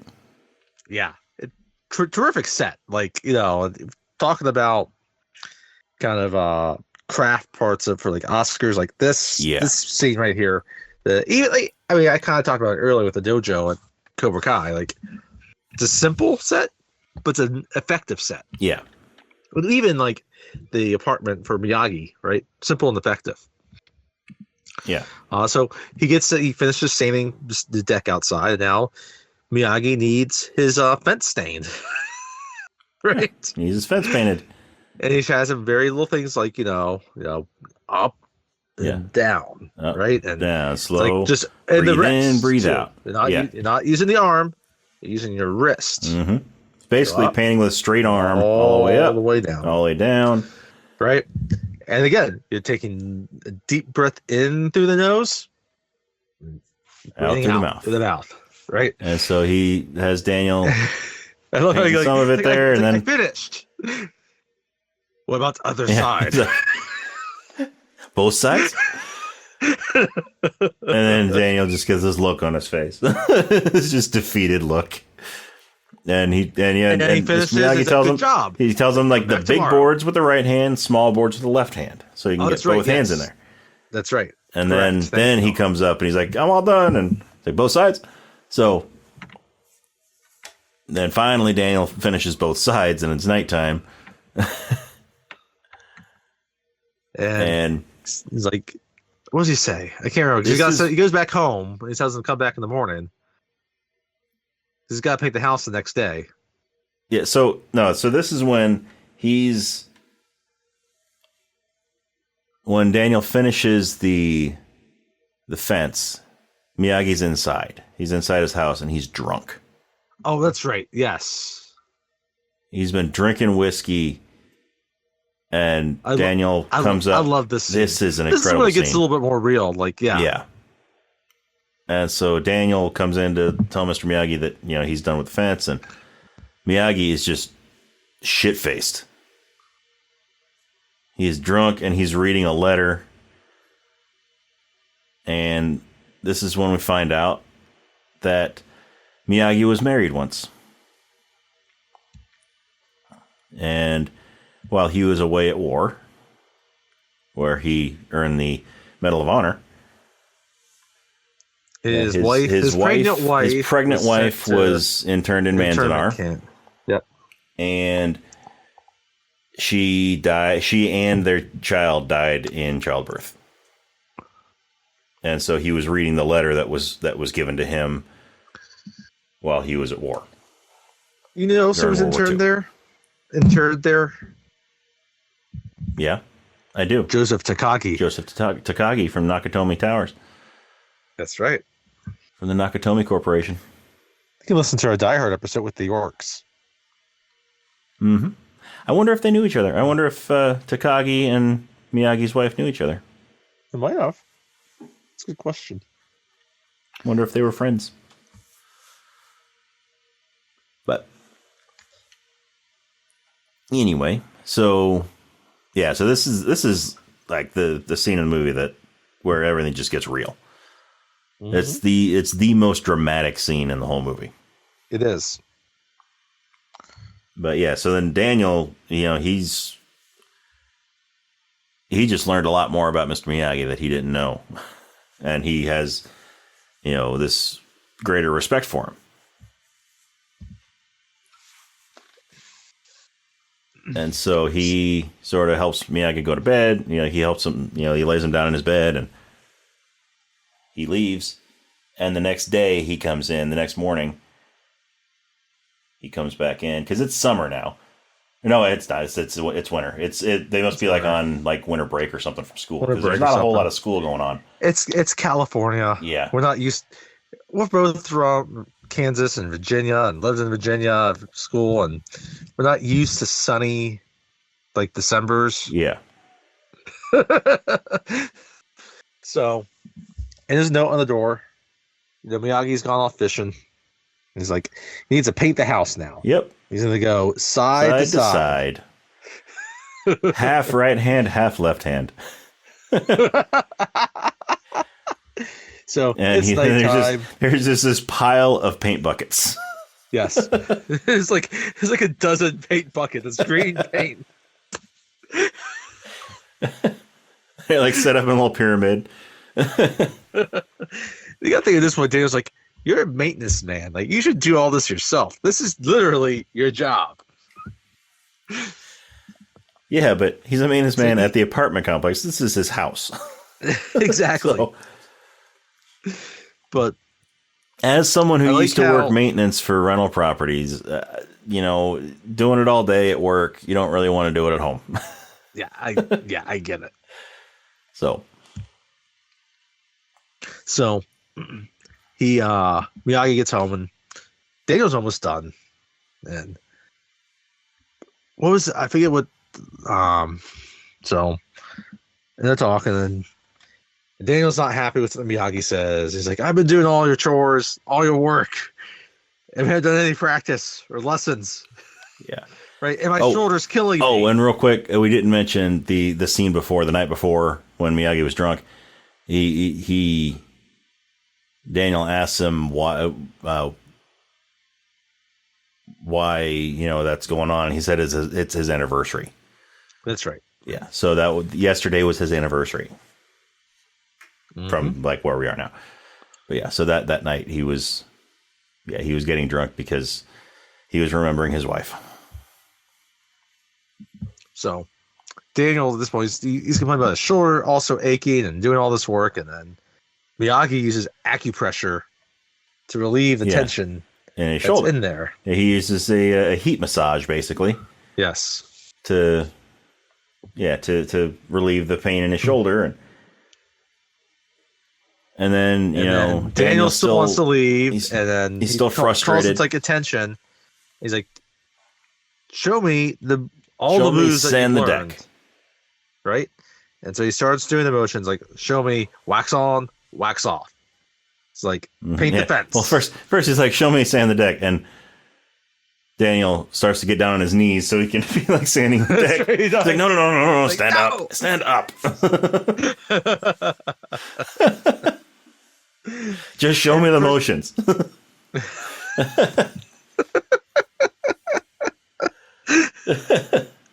Hey, Daniel's tired. Yep. Like, okay, I need to sand the deck again.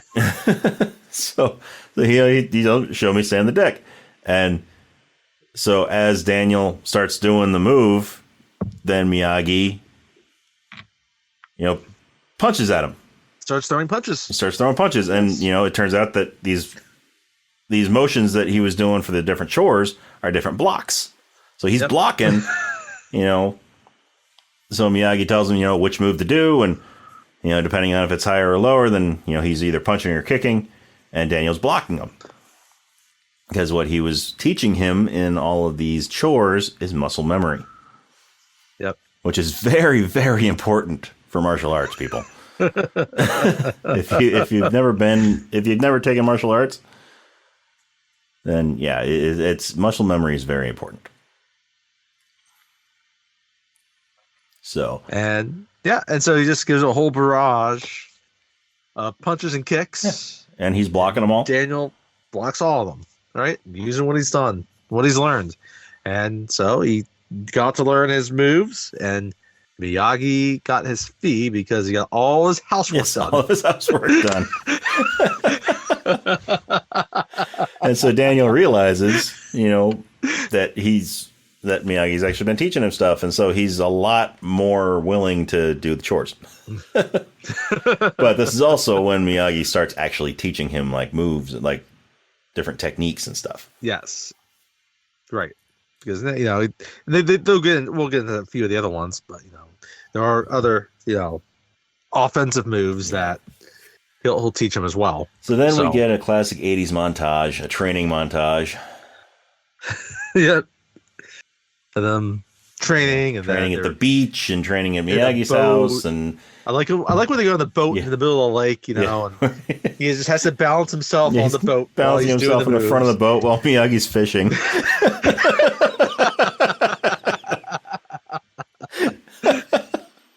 And then after Miyagi's had enough of it, because he has a sense of humor, he rocks the boat. Daniel falls in the water.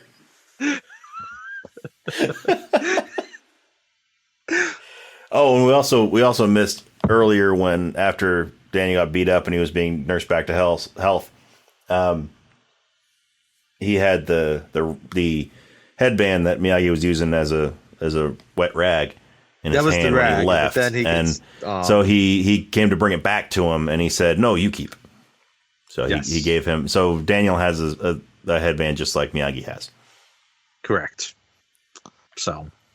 Meanwhile, during all this training, Daniel is wearing it. Like once they actually start the real training and not just the chores, then Daniel is wearing it. But. So, and finally, there's a time where he gets, that actually like,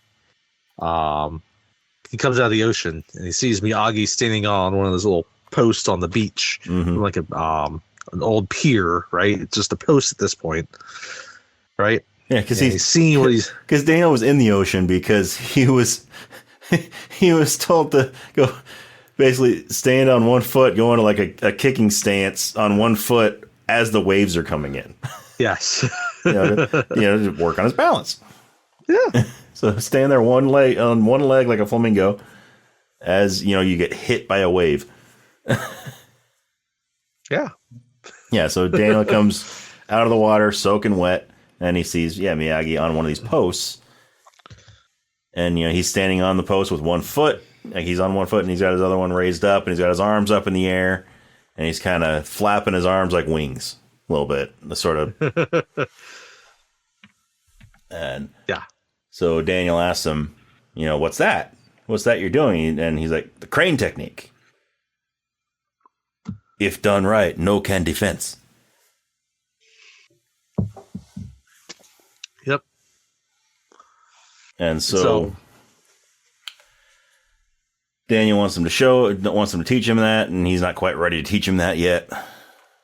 So they're getting ready to go back to Miyagi's truck to go back home because it's starting to get late. The sun's starting to go down. Rednecks drinking beer. And they start throwing racial slurs in Miyagi's direction. And they're sort of leaning up on Miyagi's truck. And they got the bottles lined up on the fender. And, so that Daniel, asked them to move because they're on Miyagi's truck. It's a nice old truck. It's a nice classic truck, but they're being difficult, and they're trying to start a fight. And so Miyagi sees these beer bottles lined up on the truck, and he throws a chop and just chops the necks off of all the bottles. Yeah, I love it. Just breaks right through the glass. And the bottles are still standing. It's just the necks get ripped off. It's just the necks get ripped off, yeah. And all the the rednecks are they're kind of shocked by that, and they kind of back off and they leave. I love how they're getting in the truck, and Daniel's like, "Wow, that's amazing! How'd you know you could do that?" He's like, "I didn't. First time."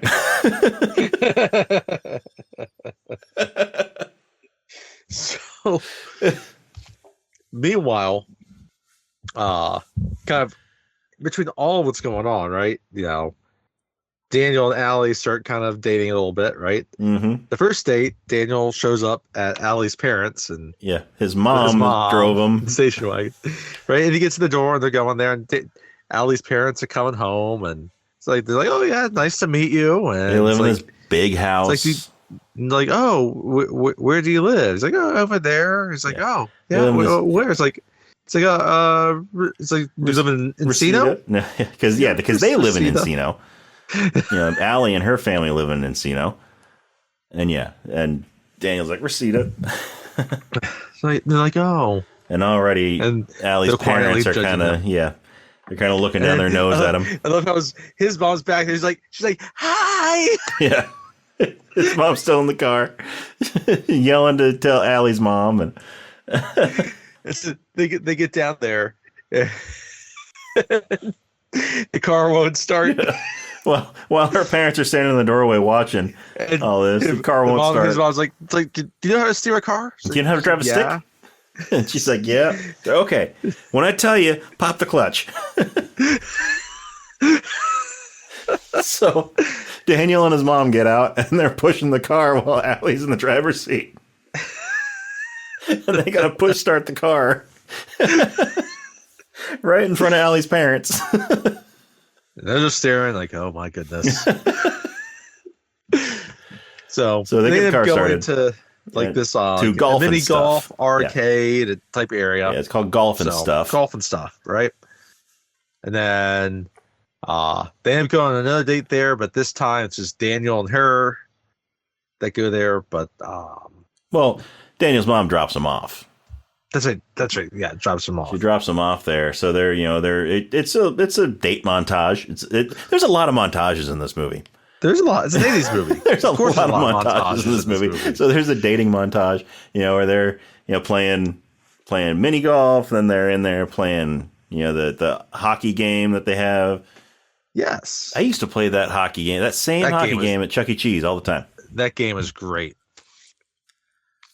They eventually go on another date. That's playing right. Skee ball. And this time, they'll go on another date. No, that's what it was. They're gonna go on a date. He's gonna meet Allie at her parents' country club, right? And he gets there, and he sees her dancing with Johnny because her parents forced her to have a dance with Johnny. He's like, "Oh, you should get back together with him." So he kind of sneaks in through the kitchen. Yes, Daniel does, and he sees this from the kitchen. So Johnny, goes in to kiss her, And that's all Daniel sees. He sees Johnny kiss her. He doesn't see her reaction to the kiss. Because, as soon as he sees Johnny kiss her, then he kind of backs up and knocks spaghetti all over himself. And the waiter. And then, as he's sort of running off, making a commotion, and Allie punches Johnny. Yes. Which he does not see. Yeah. Right? Yeah, but Daniel does not see that. He kind of gets surly with Allie for a while about all of this. Yeah. Before finally one of her friends, you're so dense that you can't see that she likes you, and that you missed when, that's why you didn't stick around for when she punched him out. Yeah, because Daniel's like, and that's why she was making out with her ex-boyfriend. And so then her friend's like, you didn't stick around to see the ending. You did see the after show. Once you punch his lights out. So, he figures he's going to have to give her another chance eventually, right? Yeah. So he goes over and he talks to her, and he's like, "Hey, slugger." You got a mean right hook. They make amends, right?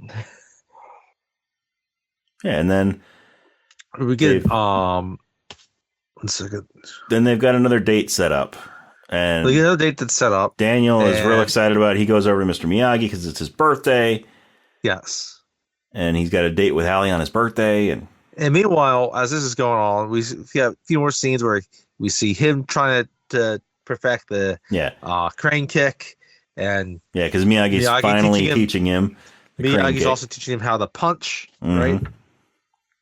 And so that is over at Mr. Miyagi's. It's birthday, right? And he passes driver's test finally. Yeah, he passes driver's test, and Miyagi's got a cake there for him, and he's singing happy birthday, and he gives him a present.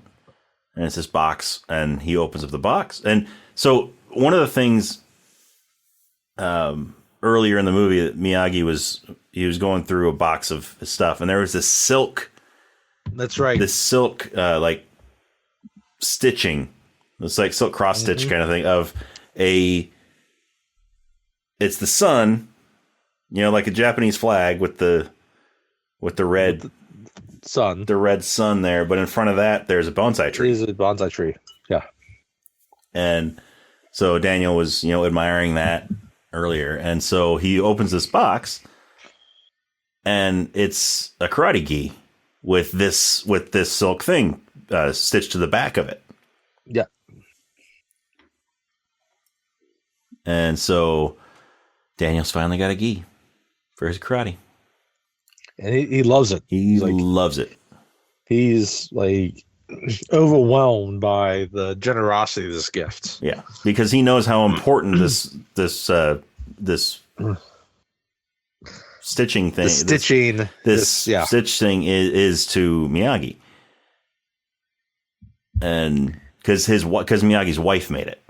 His wife made it. His wife stitched it. It's like, well, you earned this, and yeah. And so, Daniel is just beside himself and gratitude to Mr. Miyagi for, caring so much about him that he would allow him to wear one of the few things he has left from his wife. Right.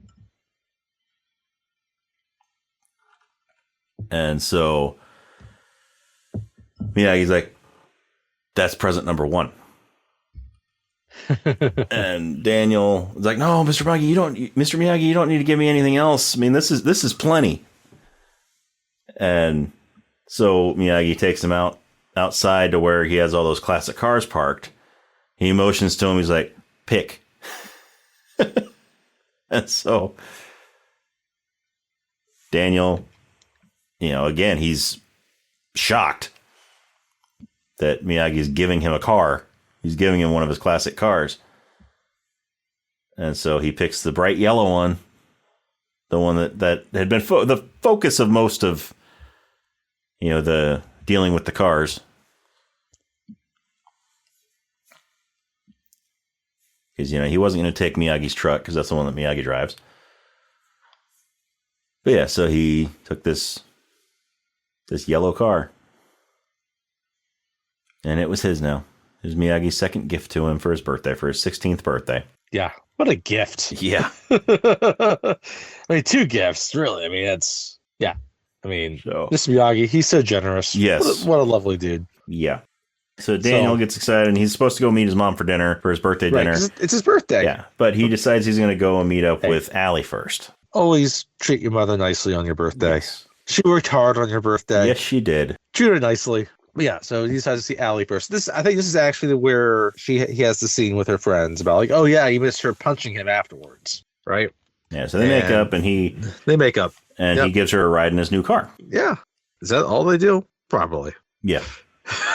This is the 80s. hey, Porky's came out in the 80s. This is a family movie in the 80s. A family movie in the 80s.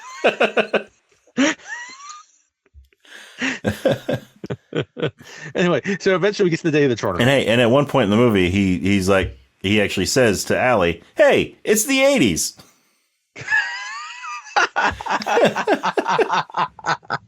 So, anyway, it is the 80s. It's definitely the 80s, except for the beach montage scene at the beginning where you get the Beach Boys and you got skeet shooting. Yeah. Val Kilmer shows up. Val Kilmer. It's like, yeah, he starts doing an Elvis dance. It's weird. Anyway. So we get to the day of the tournament, and Allie and Lucille join him, right? And Allie joins him and Miyagi at the registration desk, right? And I love how the guy that's signing in, it's like, oh, what belt is he? So yeah, he's like, the guy's like, yeah, well, it's like, well, it's just for brown belt and higher. Yeah. And so Miyagi's, oh, black. And they tell Daniel where to go. Daniel starts leaving, and then Miyagi's trying to like point to where the name is on there. Yeah, so he's distracting the guy. He's distracting the guy. He's like pointing to something on the list there. He's like, he's getting the guy to take a closer look. While Miyagi reaches over because he's a black belt sticking out of the bag next to the table. So he just hands it to Allie. He just picks up the belt, hands it to Allie. And then, he gets, they get to the locker, he gets dressed and everything, he gets ready, and about to go on the floor. There's this guy there. Wearing his brand new gi. Students and coaches only, or senseis only. It's like, no, this is speak English. She's my... Yeah, she's his interpreter. His interpreter. And so... It's just hilarious, because she's like a 16-year-old girl. Yeah, and so Miyagi starts speaking Japanese, and she pretends to translate. It's like, oh, he says you're a very nice man. It's like, oh, thank you. And he's like, oh, well, tell him thank you. And then as he's walking away, as Daniel Miyagi and Allie are walking away, Miyagi's like, welcome.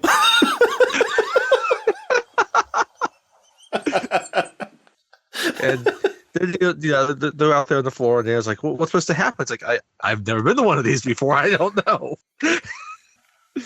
So then... And that's when we get another montage. Yep. We had a montage of the tournament while You're the Best is playing. You're the best around. Nothing's gonna ever keep you down. You're the best around. Nothing's gonna ever keep you down. Great song. So, but did you get a scene though? Daniel, he's back in like the locker room, and Johnny and the guys come up and they start kind of harassing him. Well, that was before the montage. I think that was beginning. Yeah, but the referee comes up. Now, the referee actually, I was reading into this, is a famous martial artist. Yes. Has worked a lot of movies, and he was actually the fight coordinator for the movie.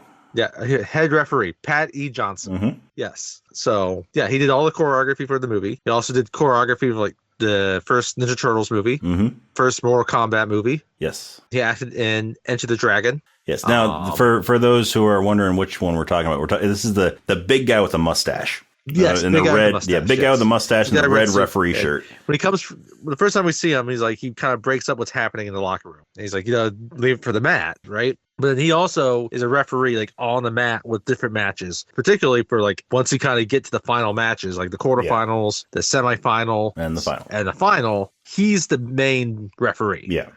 Who's also Punisher Warzone? He did the choreography for. He's got a whole list of credits to it. I guess apparently like Steve McQueen learned from him, Bob Barker learned from him as well. Is that for his fight with Happy Gilmore? I guess. Who knew Happy Gilmore was going to come up twice in this movie?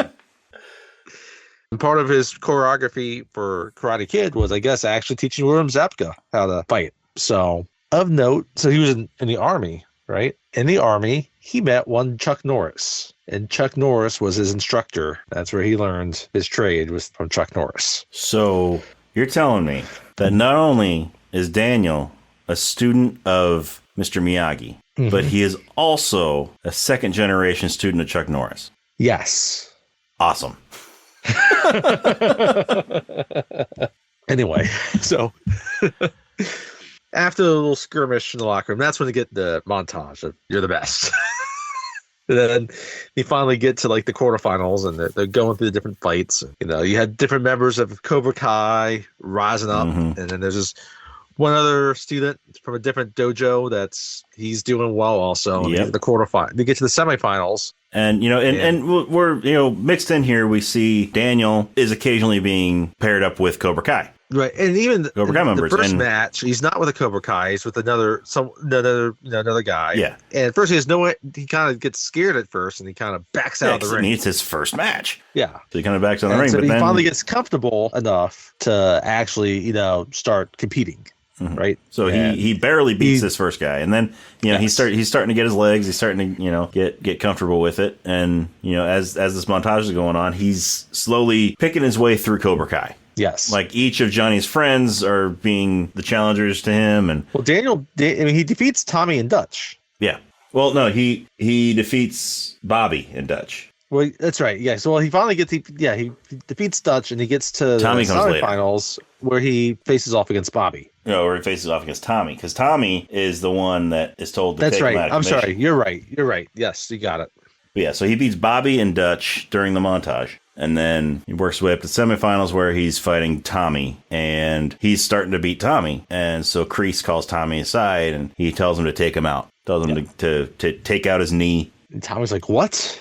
Take him out of commission. And Kreese is like, you heard me. He's like, but I'll be disqualified. And Kreese is like, you heard me. So when they go back out there, right away, Tommy does a jump kick right to Daniel's knee and knocks him down. And he's grabbing his knee, and he doesn't think he can get back up. And Tommy's immediately apologetic about it. Yeah, Tommy's immediately as soon as he knocks him down, he gets down on the mat right next to Daniel. He's like, I'm sorry, Daniel. I'm sorry. I'm so sorry. Because like we said earlier, Tommy is the one part of the one member of Cobra Kai that actually doesn't necessarily hate Daniel. Yeah. He's the only one that really realizes how hard they're being on him, and that they probably shouldn't, come at him so hard. So yeah, he's apologizing to Daniel, which then is weird later during Johnny's match with Daniel, but we'll get to that. but yeah, so Daniel is happy. So yeah, Tommy gets disqualified. Tommy's sad. Daniel gets carried off into the locker room. He gets carried off to the locker room, and the medic's looking at him. 15 minutes to get back to the mat. And the medic is like, "You fought well, son. I'll go tell the refs about your decision." And he goes off. And Daniel is talking to Miyagi, and he's like, Daniel's upset, and Miyagi's like, "Oh, Daniel-san, you fought well. They'll respect you now." Right, and Ellie and Lucille had been there earlier, and they kind of leave, and Daniel's like, "Is there anything you can do?" They're very reassuring to him, right? Yeah, he's like, "Isn't there anything you can do to get me back out there?" And because Ellie and Lucille had left Miyagi and Daniel alone. They're saying you did what you set out to do, is what they say. But Daniel doesn't agree. He's begging Mr. Miyagi if there's anything he can do to get him back out there. And Miyagi initially is like, "You fought well. They'll respect you now." But he needs to prove himself against Johnny. Is really, yeah. And so Daniel's like, "No, I need to prove it to myself. I need to prove to myself that I can do it." Yes. And this is what Miyagi's been waiting to hear. Because it's a completely different answer to the question that Miyagi asked him earlier. It's not about beating someone. It's about proving it to himself. Yep. That he can do it. And so Miyagi, claps his hands together and starts rubbing them. Love it. And then he starts massaging Daniel's knee. Rub the stick. Yeah. Massages the knee and gets it healed just enough. Just like he did with his shoulder earlier. He can kind of limp out well enough back to the mat. Because they're about to give the trophy to Johnny. Mm-hmm. He's the two-time defending champion. Yeah. He's won the last 2 years. Yeah, and he's about to be the 3-time champion. But then Allie comes out just before they can give him the trophy. Yeah, whispers in the announcer's ear, and it's like, "Oh, LaRusso's gonna fight." So Daniel comes limping out onto the mat. Ring announcer is Bruce Malmuth, by the way. Yes, Russo's gonna fight. Russo's gonna fight, and everyone's getting excited about this. And so apparently he was the Steven Seagal movie Hard to Kill. Oh, yeah. Bruce Malmuth directed that. Oh, really? Yes. Interesting. He also directed a segment in a comedy from 1975, an anthology movie called Foreplay. Huh. Interesting. I wonder what that's about. And then, he didn't have a whole lot of acting credits. Like, he did, Karate Kid 2, and then a movie called Happy New Year. And then he was burger joint manager in the 1989 movie Lean on Me. Really? With Morgan Freeman. Directed by John Alvinson. Interesting. Lean on me. When you're not strong. Okay. Enough singing for this episode. But yeah, so Daniel limps out onto the mat, and he and Johnny face off. This is the fight we've been waiting for the whole movie. We've been waiting for this fight scene for Daniel the last 2 hours. versus Johnny Lawrence, and they're kind of going back and forth, and Johnny gets a point, Daniel gets a point, or where did Johnny get 2 points? Like right off the bat, and then Daniel. I don't think he got 2. One. For some reason, I want to say it would start 1-1, and then the 2-1, and 2. But I might be wrong.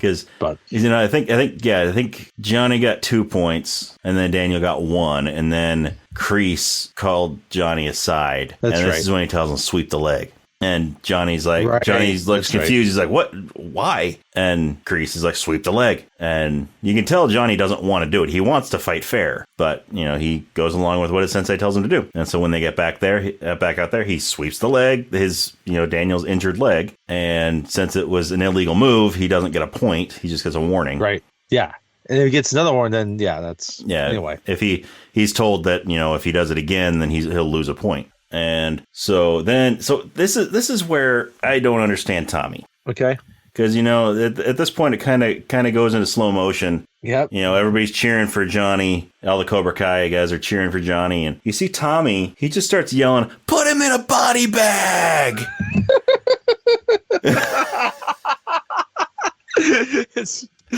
The kid that's been the most in Daniel's corner of any of the Cobra Kai students for the whole movie. He's the one yelling at Johnny to put him in a body bag.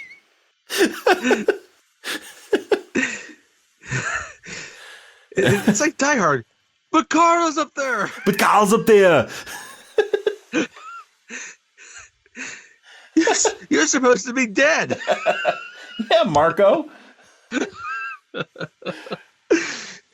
There was no more table. No more table. What are you doing, cop?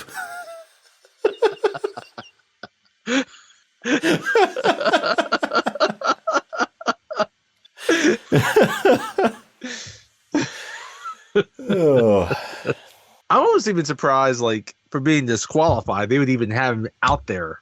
Yeah, I mean, I guess being disqualified, they don't necessarily kick you out of the room. They just don't let you fight anymore. But, anyway, so yeah, it's weird. Yeah. So anyway, Daniel's hurt. He can barely stand. But he had managed before to get, that's right. The sweep the leg didn't come until Daniel got 2 points. So they were tied 2-2. They're tied. And then he sweeps the leg, put him in a body bag, and then we're back. So they're squaring off, and Daniel can barely stand, but he goes into the crane stance. He gets a lot of approval from Miyagi. Yeah, he lifts up his injured leg. So he's standing on his good leg, and Johnny charges him. He charges at him, and right when he's just close enough, Daniel lets loose with that crane kick. Kicks Johnny right in the face with an illegal face contact kick. Because at the beginning of the tournament, they said no kicks to the face. But he kicks Johnny right in the face, and it counts. Knocks him off his feet. Oops. And I love this.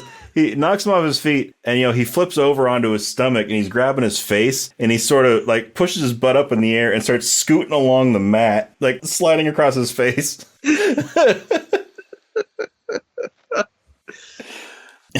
And they give Daniel the trophy. Yep. And Daniel wins. Everyone comes And Streaming in. They don't give Daniel the trophy. Johnny hands Daniel the trophy. Johnny gives it straight. So they announced that Daniel's the winner. Johnny walks up to him and hands him the trophy and says, "You're all right, LaRusso." He's earned respect. And Freddie has earned respect, too, because Freddie's somehow back there. Yeah, Freddie's somehow there. In the 80s. All trained, like his mom's out there and Allie's back there. In the 80s, karate must have been much bigger in high school than it is now. Yeah. Anyway, I don't know. I was only born in the 80s. I was not in high school. I was in Taekwondo in high school, and it was not big at our school. No, it wasn't, dude. Anyway, so yeah, his mom, they're all celebrating him, and then Daniel looks over to Miyagi. Miyagi just smiles, and then you get the classic freeze frame 80s freeze frame ending, and he's just like, Daniel, you go plant that seed in Alley.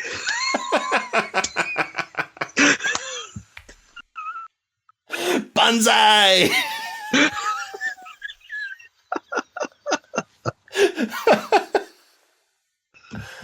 And that's the end of the movie. It's the freeze frame. Miyagi just smiling and nodding. Smiling nod, which is like a classic like meme. You can just use it like, oh yes, yeah, I agree. I'm with you. Classic 80s freeze frame ending. And which it's in the movie. Same way that Rocky 3 ends. Like we were saying, the song was really from Rocky 3. Rocky 3 ends with a freeze frame. Yeah, it does. Planes, Trains, and Automobiles ends with a freeze frame. Yes, it does. John Candy smiling. Yep. He got Steve Martin home. Yes, he did. Go back and listen to our Planes, Trains, and Automobiles episode. Hilarious episode. Yes. Love that movie. But anyway, so yeah, that's Karate Kid. Great movie. Fantastic movie. I love this movie. Yeah. I love this movie so much. It's only on Netflix for a few more weeks before it leaves. And, it could come back. I mean, it's left and come back previously, but. Yep. But it is also available for purchase. Easily. I mean, the TV series, Cobra Kai series has made sure that it's pretty easily available. Oh, yeah. But, yeah. You can purchase it on physical media or in digital or both. It's an interesting movie because, it definitely places itself in the 80s pretty easily. Yes. But the story itself is just so great that... The story itself is timeless, but it's clearly dates itself throughout the movie. The certain aspects of the filmmaking, they're definitely, maybe, like you said, like the montages, the freeze frame, some of the music. But at the same time, it's those aspects of it are very endearing. Yeah. So yes, absolutely. It's okay. But yeah, it's a movie I love to come back to when I can. Yeah. I kind of want to watch. I actually had to watch. I just watched some clips from Karate Kid 2 afterwards. I knew I didn't have a whole time to watch Karate Kid 2, so I watched some of the scenes on YouTube. I found a few of them, especially like the closing fight in Karate Kid 2. So that was a great one too. Yeah, that was a great fight. Or when Daniel breaks the ice blocks. Yes. Another great scene. Yeah. Breaks the ice blocks like Mr. Miyagi broke the bottles. That's right. But yeah, so it's great. It's a fantastic movie. I love this movie. If you haven't seen it, I highly recommend watching it. You'll like it. I think you would like it. So it's a good little modern type classic. Yep. Probably not modern anymore now, I guess. And after you watch it, watch 2 and 3, and then go and watch Cobra Kai and watch the whole story. And then this summer, go see Karate Kid Legends. I mean, you can watch the Jaden Smith one if you want to. You can also watch the Hilary Swank one. Yes, the next Karate Kid. Which is part of the canon. Which is technically Karate Kid 4. Yeah. Hilary Swank before anyone knew about Hilary Swank. Yes. So, yeah. Go ahead and check it out. So, anyway, anything else that you want to say about it? No, I think that's it. Yeah, it will always be one of my favorite movies. There are several movies that I count as my favorites, and the ones that just have shaped me. Have shaped my life, and this is definitely one of them. But yeah, it's right up there with Star Wars and Indiana Jones and Superman and all those movies that I grew up loving. And yeah, I could see that. Yeah, that makes sense. So yeah, this movie's always held a special place in my heart, and it will continue to do so. That's good. But anyway, if you would like to follow us on social media, go ahead and check us out on Facebook and Instagram and Threads. We are Rob and Tony's Cinematic Adventure. The and is spelled out. It's not an ampersand like it is in the name of the podcast. You can also find us on X or Twitter. It is R&T Cinematic. And we are also on Letterboxd, so you can go and check out some of our reviews on various movies. Some we've done on the podcast, some we haven't done, some we will do, some we won't do. And that is Cine Adventure or Cine Adventure, CINE Adventure. And if you want to send us an email, you can do that at robandtonycinematicadventure@gmail.com. Once again, the and is spelled out, A-N-D. It's not an ampersand like it is in the name of the podcast. And yeah, what did you think of Karate Kid? Do you love it? Do you hate it? Do you think that Jaden Smith and Jackie Chan one is better? Yeah, is that your absolute classic? Yeah. Which it is. It's fine. Yeah. I'll disagree with you. Jackie Chan's a badass.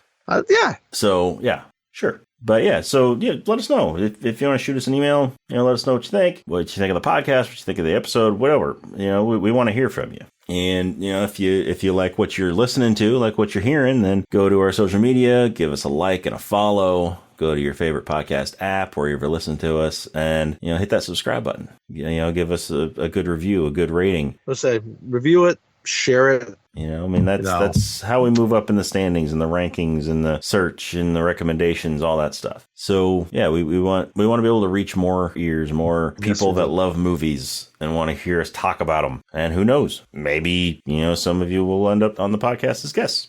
We do like guests. We do enjoy having guests on. So yeah, so our next movie that we're going to be talking about, we are going to move forward a few years into the 90s. Barely in the 90s, but the 90s. Barely into the 90s, yeah, but the 90s. And this is another favorite of mine. Yes. Another favorite of both of ours. Yeah, one that I grew up watching also. Not like to the same level as, like Karate Kid, growing up watching it. But this is one that I loved when I was a kid. I watched it all the time. But yeah, so it's going to be one of our classic Arnold Schwarzenegger movies. It's been a while since we had an Arnold movie. Yes. Probably Predator was the last. Yeah, Arnold I think so. I think Predator was the last Arnold movie we did. So yeah, it's about time for another one. But this time, we are going to learn all about, or along with Arnold, we're going to learn all about kindergarten and penises and vaginas. I was going to say the Gettysburg Address. From one particular kid. Boys have a penis, girls have a vagina. I see. Taught them the basics.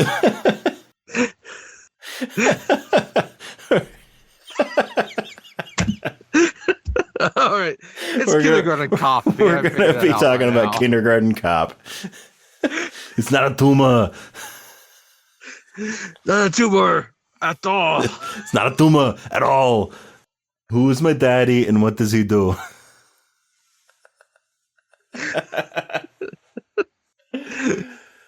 Oh.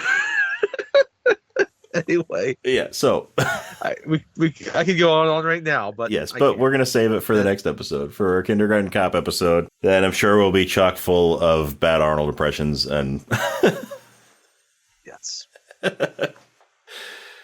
Stay tuned for that. It's gonna be great. Also, Linda Hunt impressions. Yes, and Linda Hunt. But until then.